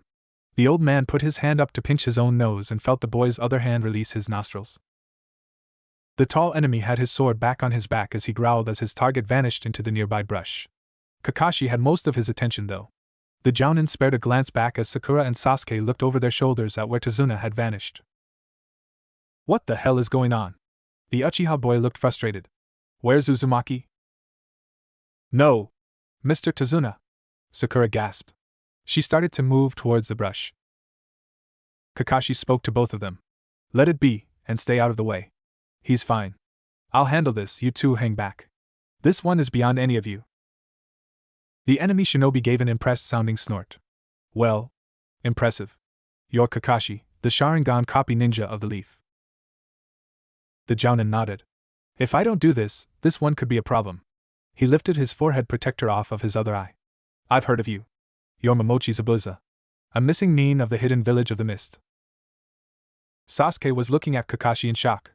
Sharingan? The tall short-haired shinobi nodded. Right. I'll hunt him down later. It seems I'll have to deal with you first anyway. He gave another chuckle. I'm impressed. I thought there were only the 3 of you. I'll force that rat out when I've killed you and your 2 brats. I was only expecting 1 Jounin. I didn't think that old fool could afford this much protection. Well played, but not enough. Kakashi didn't say anything in reply to the mist ninja and spread his feet to prepare for the fight ahead. You two stay out of the fight. That's the teamwork here. Zabuza stood tall and looked relaxed. The Sharingan, I get to see it already. I'm honored. Sakura was confused. What's Sharingan? Sasuke was lost in thought and looking up at his instructor. Sharingan? It's a special physical condition that appears in select few members of the Uchiha clan. Could it be? Zabuza spoke up. It's a technique that allows you to see through any jutsu. What's really scary is that once you see it, it can copy the jutsu. Hidden Leaf's copy ninja Kakashi, the man who has copied over 1,000 jutsu. He pointed his sword at the man. Enough talking. I have to kill that old man, and it seems I'll have to kill you first. He raised his hand and put 2 fingers over his face. Hidden Mist no Jutsu. Nippa he vanished from sight. Momochi Zabuza is known as an expert in silent killing. He'll come after me first. You don't even notice until you are dead. He looked at his students for a moment. It's not like I can use the Sharingan perfectly. Be careful. Sakura looked around and seemed worried. They were surrounded by a thick mist, and it was getting worse. I can barely see in this mist. Naruto was sitting on a tree branch watching the mess unfold. His lips turned up as his team started to fade from view. All this cover, how nice of him. He looked towards the river and then back to the group as he hopped down from his cover and moved into the mist. Sakura and Sasuke were stationary, back to back and looking about the shroud of mist with kunai at the ready. Kakashi was standing a dozen or so yards away, keeping his distance from them on purpose. Zabuza was talking about internal organs, listing vital spots to scare them from his shroud. Sasuke looked worried, he seemed to be sweating bullets and was starting to shake. This ki. It feels like I could die at any moment. I'd almost rather get it over with. Hey, calm down, dope. This guy isn't so tough. Uzumaki faded into view for a moment in the mist a short distance away. Tazuna was standing behind him. Sasuke. Don't worry. I'll protect you guys no matter what. I don't let my comrades die. He looked at Naruto and Tazuna. What? Why did he was standing too far away, in the open away from Kakashi, or his fellow genin? You idiot! The boy slashed upwards with his sword and clean through Tazuna's neck. No! What are you doing? Sakura looked alarmed as a spray of blood splattered the ground. Tazuna looked surprised for an instant, and vanished in a puff of smoke as Naruto jumped off into the mist while putting his sword away. Zabuza screamed in frustrated anger as he clutched at his cheek as his sword cleaved a large gash into the ground where the fake Tazuna had been. Damn! That brat! I should have known it was too easy! Blood was seeping through his fingers from the gash on his cheek. He'd almost lost his head and vanished into the mist again. Huh! Kakashi looked surprised. Zabuza yelped in pain again, and the jounin rushed towards the sound and skidded to a halt in front of a patch of Makabishi throwing nails. There was a bit of blood in the dirt and several footprints. Kakashi growled a little. What the hell is he doing? Zabuza loomed over Sasuke and Sakura just behind them. Kakashi rushed towards them in an instant, knocking the children aside as he stabbed the enemy ninja. The man vanished into a spray of water. The leaf jounin looked surprised for a moment, as the massive blade came out of the mist behind him, cutting him in half. Kakashi vanished into another puddle, just as the fake Zabuza had. What? He copied my water clone in this mist? Zabuza looked surprised. Kakashi already had his kunai at his throat from behind him. It's over. Zabuza chuckled. You just don't get it, do you? The leaf jounin put the blade a little closer to his throat. The mist ninja seemed to be enjoying it. You had already copied my water clone, and spoke to your students to distract me. Very clever, I'm impressed, but I'm not that easy.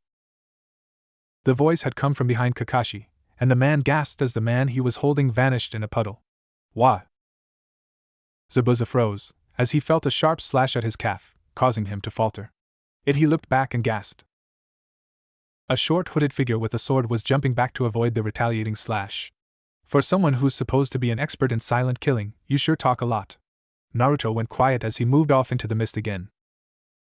Zabuza took a solid kick in his chest as Kakashi lashed out. The mist ninja arched backwards to avoid the kunai the man tossed, and it passed over his shoulder. Damn! Zabuza hacked his huge sword in several wide swings. The leaf jounin ducked and hopped over it. The enemy ninja had a large reach advantage and kept Kakashi on his toes. Zabuza was forced to shift sideways and give Kakashi some breathing room as several kunai became embedded in the ground from the tree branches overhead. The enemy shinobi growled in anger and faced the place they had come from. Naruto was sitting on a thick branch in plain view. You little bastard! The man had a few shallow injuries from the boy's attacks, and he was getting sick of it. The genin's eyes grew wide as Zabuza hacked upward through the branch he was sitting on, and cut clean through Uzumaki as well. The boy vanished in a puff of smoke after being struck and Zabuza's eyes went wide. He spread his feet as he landed in the brush and gasped as he looked down at the bear trap he'd almost landed on. What the? Who the hell is that brat? Kakashi took advantage of the situation and caught his shoulder with a thrown kunai, creating another small cut. Zabuza slashed at the man's feet as he moved towards him, stopped his hack as the tip of his sword became embedded in the ground. He lifted it upwards on its side and Kakashi's foot got caught, tossing the jounin into the air and onto the nearby river. Zabuza chuckled as his enemy struggled to get out of the water as fast as he could. Water prison no jutsu. A moment later Kakashi was trapped in a ball of water that was attached to his opponent's hand. Fool! Now you're trapped in my inescapable prison. Kakashi was very alarmed. Damn! Now what? The mist ninja created a water clone. Now I'll take care of those two brats, and finish you and that other bothersome jounin after. One of the puddles on the ground rose up into a clone and turned towards Sakura and Sasuke. It spoke to them, relaying a message from its creator. Heh. Wearing those forehead protectors and pretending to be real ninja. A true ninja is someone who has survived numerous brushes with death. He flexed his arm and stalked toward the children. Sasuke frowned and glared at him, raising his kunai up and shifting his feet. Sakura looked horrified and took a step back. She didn't know what to do. Kakashi-sensei. Their enemy seemed amused. Once you're good enough to be put in my handbook, you can call yourself a ninja. You brats are nothing, you shouldn't call yourself ninja at all. Naruto moved out of the mist close to Zabuza, but out of his line of sight. He looked over at Sasuke. He made a punching motion with his fist and pointed at the clone. The Uchiha boy made no indication he'd seen it, and glared at the clone. Kakashi called out to them. Run away! You've got no chance against him. He can't move while he's got me trapped like this. Get out of here. Find Naruto and Tazuna and get to safety. The clone rushed Sasuke, and the boy hopped up over a fast kick. The water clone slashed with his sword, and Uchiha turned sideways and deflected it with his kunai. Kakashi was alarmed. What are you doing? Stop! Sasuke ignored him, but took a punch in the face. He staggered back as his forehead protector flew off and clattered across the ground. He took a shot on the chest as the angry-looking clone stomped on his chest and spit out a bit of blood. Sakura stepped forward, clutching her own weapon and pointing it toward the clone. No! What are you doing? We genin can't fight him. He's too. She looked up in surprise. Naruto was on his belly near the real Zabuza doing something on the ground just in front of him on the shore. The enemy Nin was distracted with his water clone's fight, and didn't notice. Huh! The hooded Nin seemed to almost slide out of the way on his belly and vanished into the mist again. The Uchiha boy took a hard kick to his gut and rolled across the ground. He pushed himself up with his arms and groaned as he struggled to pick himself up. His eyes lifted up, and he saw Naruto pointing towards the bushes to his right behind the clone. The fake Zabuza stomped on his forehead protector, and the boy growled. Yuhi was on his feet in an instant. Sakura rushed forward and moved to the right, tossing her kunai at the thing's forehead as it tried to kick Sasuke again. The boy blocked the leg and kicked the clone in its chest. It staggered back, and the Uchiha boy jumped up, connecting with a hard hooking kick across its face. It caught his leg and slammed him onto the ground, deflecting another of Sakura's kunai with the giant sword as she moved in front of the brush line to his right. Sasuke was down and looked like he was hurting. The clone charged the girl with its sword held high. The girl fell to her knees and rolled to the side as it cut a large gash into the dirt where she'd been a moment before. Before the clone could lift the blade, a black blur shot out of the brush, and the head of the clone came clean off. Naruto landed behind it as it fell into a puddle of water and turned to glare at Zabuza with his sword pointed at him. Sasuke was on his feet and smirking as well. Sakura didn't look very confident, but her alarm and worry had lessened a great deal. The Uchiha boy put his hands into his pockets and glared at the real Zabuza. No! Get out of here! What are you doing? Kakashi was alarmed.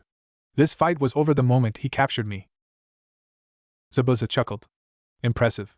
So you've decided to keep playing ninja? Well, when I was your age, my hands were already stained with blood. Naruto growled and looked at his hand. He was standing the closest to the enemy, and clenched his fist as he gave him a serious glare. Devil Zabuza! Kakashi looked over at his captor. The Hidden Mist's graduation exam. The Mist Ninja seemed a little surprised. You know about the exam even? Heh. Naruto frowned at the enemy. What exam? Zabuza seemed cheerful. Fights to the death between the students. Friends who had shared hopes and dreams, helped each other, ate at the same table, forced to fight, until one of them loses their life. Kakashi spoke more to his students than him, hoping to scare them off. They were forced to change it, after a lone boy, who wasn't even a ninja, killed over 100 students. The devil Zabuza. The Mist Ninja seemed to cheer up even more. Sure was fun. Uzumaki snorted. What? You eyebrowless freak. That's supposed to impress me? Zabuza's eyes became angry. You little. He moved his hand to create another clone, but a sharp pain in the back of his leg sent him to his knees. What? He looked back and saw a kunai stabbed into his upper thigh. Shadow clone? His eyes were wide as the boy who was rushing up behind him hacked at the arm holding Kakashi in the jutsu with his sword. The Mist Ninja ripped his arm free and chopped at the kid's neck. It vanished in a cloud of smoke, as another black blur rushed into the ball of water as it fell away from Kakashi. The Leaf Jounin looked just as surprised as he found himself several yards away in an instant, hanging from yet another Naruto's shoulder. The boy gasped and fell to his knees. "You're heavy, sensei." Zabuza took a step forward onto the edge of the shore with wide and angry eyes. He heard a click under his foot and looked down. Oh shit. The ground where the mist ninja had been standing exploded, sending dirt and dust high into the air. Naruto frowned as he looked up into the air. Nuts. Mist. Zabuza landed with a wild rage in his eyes several yards away. "I'll kill you, brat." Kakashi was on his feet and leveled a glare at the man. "Good plan, Naruto." "Man, what a dope." Naruto was grinning at his side with his arms crossed and a smirk on his face. Zabuza reached for the sword on his back and froze. There was a snapping clank, and his lower left leg exploded in pain. What? He looked down and saw his shin trapped in another bear trap. Gah! He pulled his weapon off his back and pried his leg free. He hopped back, not able to put much weight on it. The Leaf Jounin snorted and arched his eyebrow. "I'll tell you this, I won't fall for the same jutsu twice." Zabuza growled. "I'll kill you both." He jolted forward in shock as 3 more kunai became impaled into the back of his right leg. No! The mist ninja fell to his knees as both his legs gave out. His blade was stuck in the ground, and he holding himself up with it. Damn. It can't be. There was another of the hooded boys standing behind him. His 2 friends rushed up to the other Naruto's side. Uchiha was tying his forehead protector back onto his head with a smirk on his face. The girl had her chest puffed out and was grinning. Kakashi pulled a kunai from his side and held it ready. "You're going to die." Zabuza fell face first into the dirt with 2 needles jutting from his neck. The group of Leaf Ninja looked on in surprise as a new figure landed on one of the nearby tree branches. The Naruto next to Kakashi vanished, leaving the one with the 2 genin behind. They all looked up at the small masked shinobi who spoke in a cheery voice. "Yup. He's dead." It was a young boy from the look of him, about the same age as the genin. He was wearing robes with long sleeves and sitting on a tree branch looking down at all of them. Kakashi stepped towards the body while the genin looked up at the newcomer in shock. "He's dead, all right." He turned his eyes towards the masked figure. "That mask, you're a mist hunter, Nin." "Impressive." "Yes. It's my duty to hunt down missing Nin and eliminate them." The figure seemed quite pleased with them. "Thank you. I've been waiting for an opportunity to kill Zabuza for some time now." Naruto frowned at the boy and crossed his arms. "Well, seems kind of pointless for you to jump in at the last moment." He didn't seem that upset. The figure vanished in a small whirlwind and appeared in another next to the body. "Sorry. This seems like a body with many secrets. Hidden Mist Village must keep their secrets as much as Konoha. I've got to dispose of it properly." Naruto uncrossed his arms and stepped forward as the figure vanished after lifting up the body into his arms. "Huh! Where the heck is he going? Hey!" Kakashi ruffled his head and looked pleased with him. "Well, to take care of the body, I guess. It will need to be destroyed. To keep its jutsu secret." The boy frowned at his sensei. "I know why. I remember that from the academy library. His 2 sensei had forced him to read 2 scrolls that weren't about performing jutsu every night before bed since they had started training him. He discovered it was best to do what they said, and they could always tell when he didn't. It was frustrating for a while, but he'd eventually given in. Why'd he carry it off? He should have just done it right here." Sasuke looked disgusted. "I'm glad he did." Sakura was appalled. "You! Uzumaki, that's gross. I wouldn't want to watch that." Kakashi went still. His hand was still on the boy's head. He's right. He looked about the brush line and clenched his fist. He put his hand up to his chin.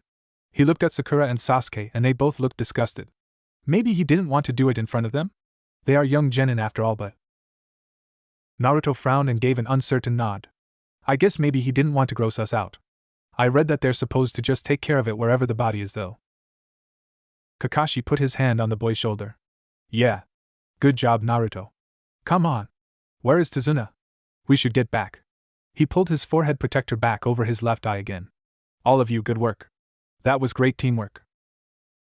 Sasuke was giving Naruto a rather blank stare. The boy vanished in a puff of smoke. Sakura gasped. "Another shadow clone? Then where is he?"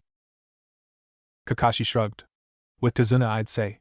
It was good thinking to get him away from here. I'm pretty impressed." The group turned and started walking towards the river and the town again. A moment later, A very wet Naruto and Tazuna were walking toward them. The old man looked irate. Couldn't you have found a better place to hide? I'm soaked to the bone. I'll catch cold and die. I'm not so young, you midget. Naruto sounded annoyed and looked a bit irate at his wet state as well. Shut up. You're alive, aren't you? Ungrateful jerk. The old man gave him a weak but genuine-looking grin. You know you're right. Super thanks, guys. Come back to my place and relax for a bit. Sakura looked confused. Why are the two of you all wet? Where were you anyway? Tazuna flushed. We were in the river, under the water. I hope I never have to breathe through a stick for that long again. The hooded boy didn't like thinking about it much. Tell me about it. I'm pretty sure I'll end up doing it again sooner or later. Not much fun. The bridge builder grinned. Well, it's over with for now. I could use some food and a nice nap. I've got work to be doing tomorrow. That bridge isn't going to build itself, you know. Kakashi nodded. Yeah. That's a good idea. Using the Sharingan takes a lot out of me. I'm glad I didn't have to overdo it. He looked at the three genin. All of you did very well. I hope to see that kind of teamwork in the future from all of you. Sakura looked a bit embarrassed and frowned at Naruto. I guess. Naruto did more than either of us. Sasuke continued to look his fellow genin down, but didn't look very angry, and didn't speak. He shoved his hands in his pockets and kept walking a little behind the others. Naruto gave a small sigh. That's because there were 5 of me. We all did good. That pleased Harino and she cheered up a bit. Well, when you put it that way, I don't feel so bad. Yeah. Well, hiding in the river with the old man wasn't that much fun. Naruto was smacking the sides of his head and trying to get water out of his ears. He pulled his hood off and shook his head. Tazuna chuckled. We'll get some dry clothes and have something to eat. Come on, it's not far now. Kakashi glanced over at Sasuke. The boy had been quiet as the mess ended. He moved up beside him. You did very well also. I didn't expect any of you to stand up to Zabuza that way. Uchiha nodded. It was just a clone. His instructor shrugged. Regardless, you all worked as a team. None of you would have been able to stand against him on your own. All of you have grown a lot more than I thought. Naruto wouldn't have been able to pull off getting me out of that jutsu and setting those traps if the two of you hadn't been distracting him. Sasuke nodded. He didn't seem upset or cheerful. Kakashi looked at the blonde boy who was walking with their charge with Harino on Tazuna's other side. He was looking around while the girl chatted with the man, gazing at the tree line for more trouble. I'm gonna have to talk with him later. He's killed 2 people so far, but I could tell he was relieved when someone else killed Zabuza. Plus, Zabuza might not really be dead, and that boy who showed up might be trouble. I kind of hope he's not dead. They might send someone even worse if he is. The Uzumaki boy glanced back at him and Sasuke before turning his eyes forward again. Kakashi gave a small sigh and hung his head. That kid is something else. He wasn't so sure Naruto couldn't have handled Zabuza alone. He suspected nothing but shadow clones had even tried to engage the Mist Ninja. He was pretty sure of it in fact. He'd gotten Tazuna to safety, remembering what the job was first and foremost. He used Henji no Jutsu to draw him out, and pulled off several traps and ambushes. There was no denying he was some kind of genius. It surprised him, and worried him a little. Considering what he'd heard about him at the academy, it was a bit of a shock at first. He was just beginning to understand that Uzumaki was something very special. He was also wondering when he was going to meet these 2 men who had taught him. He had every intention of discovering them, and finding out just who they were and what they wanted. It worried him more than anything else about the boy. Uzumaki was special, but he was starting to feel like it might not be a bad thing at all. As worried as he was, the boy gave him a sense of hope. He'd made a very good impression so far. Kakashi was looking forward to finding out just what the boy's future held. It would be very interesting indeed. Naruto was moving about the battlefield where they'd faced Zabuza. He was digging about the ground, picking up bear traps and folding them up to put them in his traveling pack. Once they closed, he was able to fold the weapons in half again, minimizing the amount of space to store them. Inside were various other weapons, including the throwing nails and kunai he'd collected from the mess afterwards. The river now extended about 5 feet further from where the landmine had exploded, leaving a bit more room in his bag. He hefted the bag onto his shoulder and looked about. He'd set up several bear traps between the explosion and where he'd taken Kakashi. The Mist Ninja had only set off one of them. I think that's everything. He seemed satisfied and started off towards where his real body had gone with the rest of the group. He'd like to have used poison weapons, but genin without an innate ability involving poison weren't permitted. He needed to become a chunin before they'd let him carry even a small amount of slow-acting poisons, and a jounin before he could get his hands on anything very dangerous in large quantities. He gave a small sigh as he thought about it and shook his head. This would have been easier if I could poison a few kunai and throwing nails. He started off back to his group and smiled as he thought about it. Sometimes easy isn't always best. Tsunami looked cheerful as the ninja group sat around with her father Tazuna. She was a pretty woman of about 29 years. A small pot was cooking over a small fire, and she was stirring the contents. I'm glad everyone arrived safe. The girl and the black-haired nin were sitting around near Tazuna looking tired and resting themselves. Kakashi was sitting with a book in the corner doing the same. Tsunami blinked in surprise as a boy in a black hood appeared on the porch, dropped a traveling bag just outside the door, and walked back out of sight to vanish. The real Naruto was sitting on the porch, just out of view of anyone in the home, just beside the open doors. He was working on the laces of his sword hilt, tugging them into place as he braided them back with care. He looked over and saw Kakashi moving up to his side by the door. Uzumaki. How are you doing? The man didn't look at him as he settled down to sit with him. Things are going well so far. That guy was a pain, but we got through it all right. Naruto seemed to cheer up a little and spoke in a quiet and even tone. I admit, I wasn't expecting this much trouble. Kakashi nodded. True. I was expecting maybe a gang of thugs at most. So far we've run into 3 enemy nin, and 1 unknown nin. Naruto nodded and his eyes became serious. We'll succeed. We should be all right for a little while. That guy was pretty strong. I don't think we'll be running into more trouble for a bit. His instructor looked up at the sky. Naruto. Killing someone changes a person. The boy gave a nod and said nothing. How are you getting on with it? Kakashi wasn't chiding him, and didn't seem to be prying very hard. I'll do my duty even if it means doing it again. The boy continued his work on his blade. He finished up the laces and checked the blade over for spots of blood he might have missed. He seemed satisfied, and started working a sharpening stone down the edge with care and precision. After a few strokes, he took great care flicking his thumb against the edge and put it away. Without speaking, he took one of the bear traps out of his bag. The blonde boy flipped it over, and started taking it apart, cleaning dirt and debris from the joints, and wiping blood from the teeth with a worn-looking towel. Kakashi gave a nod. I see. The boy looked up from his work. Don't worry, sensei. I'll be fine. I know my job, and I'll do it well. The jounin seemed cheerful. Glad to hear it. He stood up and went back inside. Naruto continued his work in silence. He wasn't worried about making a bit of noise, and the parts and pieces of his weapons clanked a little as he worked. He turned his head and arched his eyebrow as Sasuke sat beside him. Uzumaki. Uchiha. The dark-haired boy turned to frown at him. Good job, I guess. What's the deal with you anyway? You were never like this before. At the academy you were nothing, just some loser. All of a sudden, you're rushing out being a hero. Making us look bad. Naruto shook his head. You're wrong. I've always been this way. You just never noticed, and that's not an accident. Sasuke's eyes grew harder. He growled a little and clenched his fist. The Uchiha boy stopped and looked a bit surprised when Naruto put his hand on his shoulder. Cut it out. I'm not competing with you. This isn't a contest, it's a job. We're working together, remember that. If we start worrying about who's outdoing who, it's going to get one of us killed. Uchiha snorted and brushed his hand off. You mean me? What, you don't think I'm good enough? Naruto shook his head.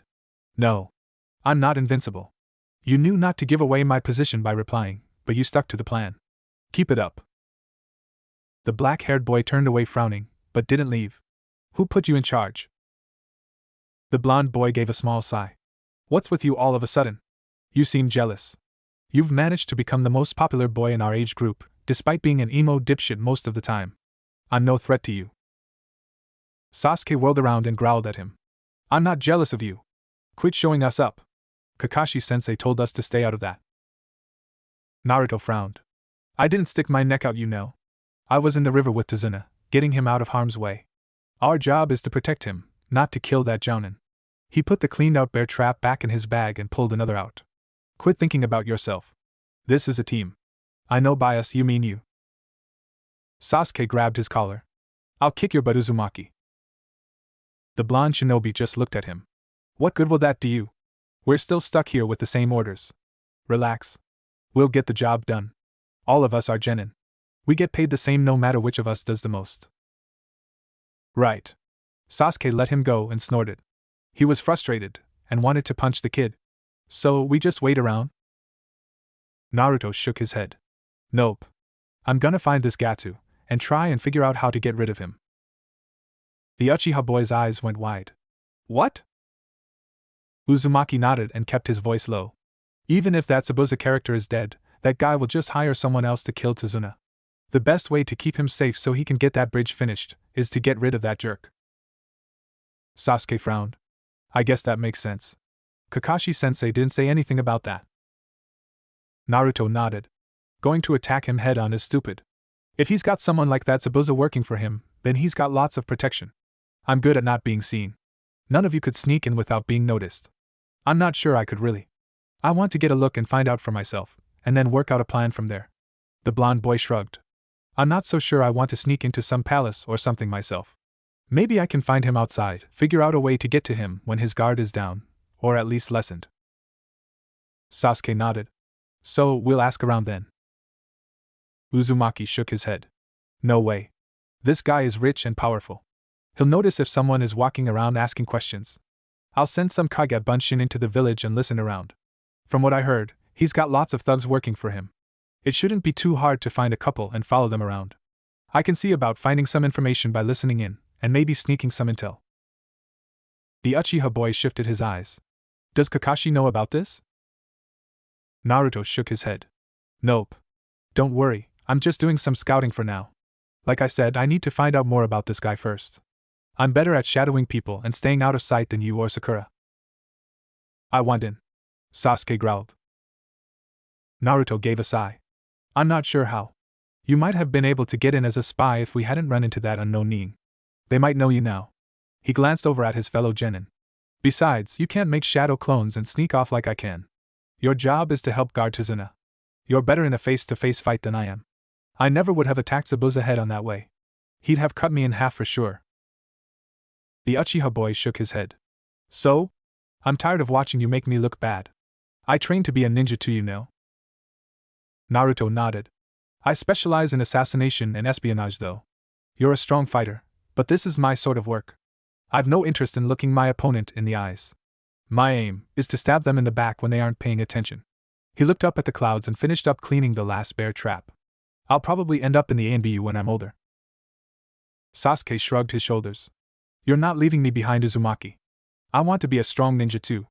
I've got to be. The blonde boy looked down at the kunai he was wiping off with his rag. So you can kill someone? Have your personal revenge? You're impatient, and very angry. That's why you act like you do to other people. Sasuke growled. What's it to you? Naruto flipped the weapon over and placed it in his bag, pulling out another to clean. It makes me not trust you. The moment you see the chance to get what you want, you'll abandon your team to get it. Even if it means getting us killed. He polished the blade and looked at what he was doing. It makes you dangerous. It isn't your skill or your strength that's in doubt here. Sasuke was giving him an enraged glare. I meant what I said. You're not leaving me behind this time. I'm sick of watching you do all the work. I've trained too, you know. Naruto snorted. Figure out how to make a Kage Bunshin and I'll see what use I can make of you. A regular clone won't do, and we can't just run off. He frowned a little as he saw Sasuke's lip turn up a bit. Fine. We'll talk about it later. The Uzumaki boy didn't like the expression. Heh. This should be over with by the time he figures it out. If he ever manages to figure it out. Zabuza sat upright. The masked ninja was sitting over his body and was reaching for the needles in his neck. The Nin hunter didn't seem alarmed as he gripped her hand. I'll pull them out myself. Zabuza, you shouldn't be so rough. You'll really kill yourself if you're not careful. The masked Nin expressed a bit of worry. You really would have been killed if I hadn't put you in temporary death. The older ninja glanced at the young Nin. What's with the mask? Get rid of it, would you? The young male Nin took it off, revealing a girlish face that smiled at him in a warm manner. It reminds me of the old days, and it was useful for this act. You're annoying as always. Couldn't you have hit a safer acupuncture point? The man tossed the two weapons aside with a careless flick of his wrist and rubbed at the back of his head. His young companion nodded. You're right. I'm just a kid. He sat back and gave him a bit more room. I didn't want to scar your beautiful body, and there isn't much muscle in the neck. It's easier to hit the acupuncture points there. You won't be able to move right for about a week. Haku, you're so pure and clever, that's what I like about you. Zabuza seemed grateful and pleased. The boy nodded and looked out into the wood surrounding them. The mist has cleared. The older Nin nodded. Yes. I'm going to need your help. I wasn't expecting 2 jounin. Haku seemed surprised. 2? Zabuza gave another slow nod as he leaned over his knees. Yes. Kakashi the copy ninja, and another I don't know. I never got a good look at him. The boy frowned. I only saw Kakashi, and 3 genin. Momochi growled. No. The one in black, he's no genin. The other 2 brats should be easy. Kakashi and that other boy are dangerous. Haku smiled. He's just a boy. Zabuza looked up at his young companion. So are you. His pretty young companion seemed to think about it. I see. Will you be all right? The injured man nodded. I'll destroy Kakashi and the Sharingan. We'll have to force the other one out. He'll stay hidden and strike from the shadows. He's very skilled. Don't take him lightly. The other 2 should pose no problems. We might not need to kill them, our target is Tazuna. We'll have to go through Kakashi and this new jounin to get to him. Naruto, I think that's what they called him. Haku nodded. I don't know that name. Are you certain he's a jounin? He wasn't wearing a vest, just a forehead protector. Zabuza growled. No genin I've ever seen could have pulled off what he did. Even if he's not, he's as dangerous as Kakashi, maybe more. He rubbed at the scar on his cheek. Most of my injuries came from him, and I almost didn't avoid that mine he planted. He looked over at Haku. The boy was looking at the ground with his fists balled up. He won't face us head on. We'll need to draw him out somehow. He's like me, an expert in silent killing. That one has blood on his hands. Haku gave a short nod. I see. I didn't see him until he saved Kakashi from your water prison jutsu. It was the only time I noticed him at all. Zabuza looked surprised. You were watching the fight? The boy gave a nod, his eyes were a little wide. Yes. From the moment it started. The man gave a small chuckle. Then you see what I mean. I was focused on Kakashi, and it almost killed me. That one was using that to his advantage. He's very clever, and good at not being seen. I couldn't sense him, hear him, or see him until he made a strike, and he vanished as soon as he did. Haku frowned and glared forward. I see. I've never heard of such a jutsu. Not in Konoha, or anywhere else. Zabuza let his young companion help him up and carry his weight on his shoulder. I'm very interested to find out what sort of technique it is. I almost thought it was Kakashi and that damned eye of his. The boy started walking him away from the wood and towards the village. Perhaps it was? Momochi shook his head. No. That boy, he's very strong. It seems I've got to make a new entry into my notebook. I've not got much to write yet, but he's a worthy opponent. It's going to be a difficult fight, and we need to be ready. Haku gave another nod. You need your strength. We'll speak about it later. The 3 genin sat around Kakashi. He was leaning against the wall just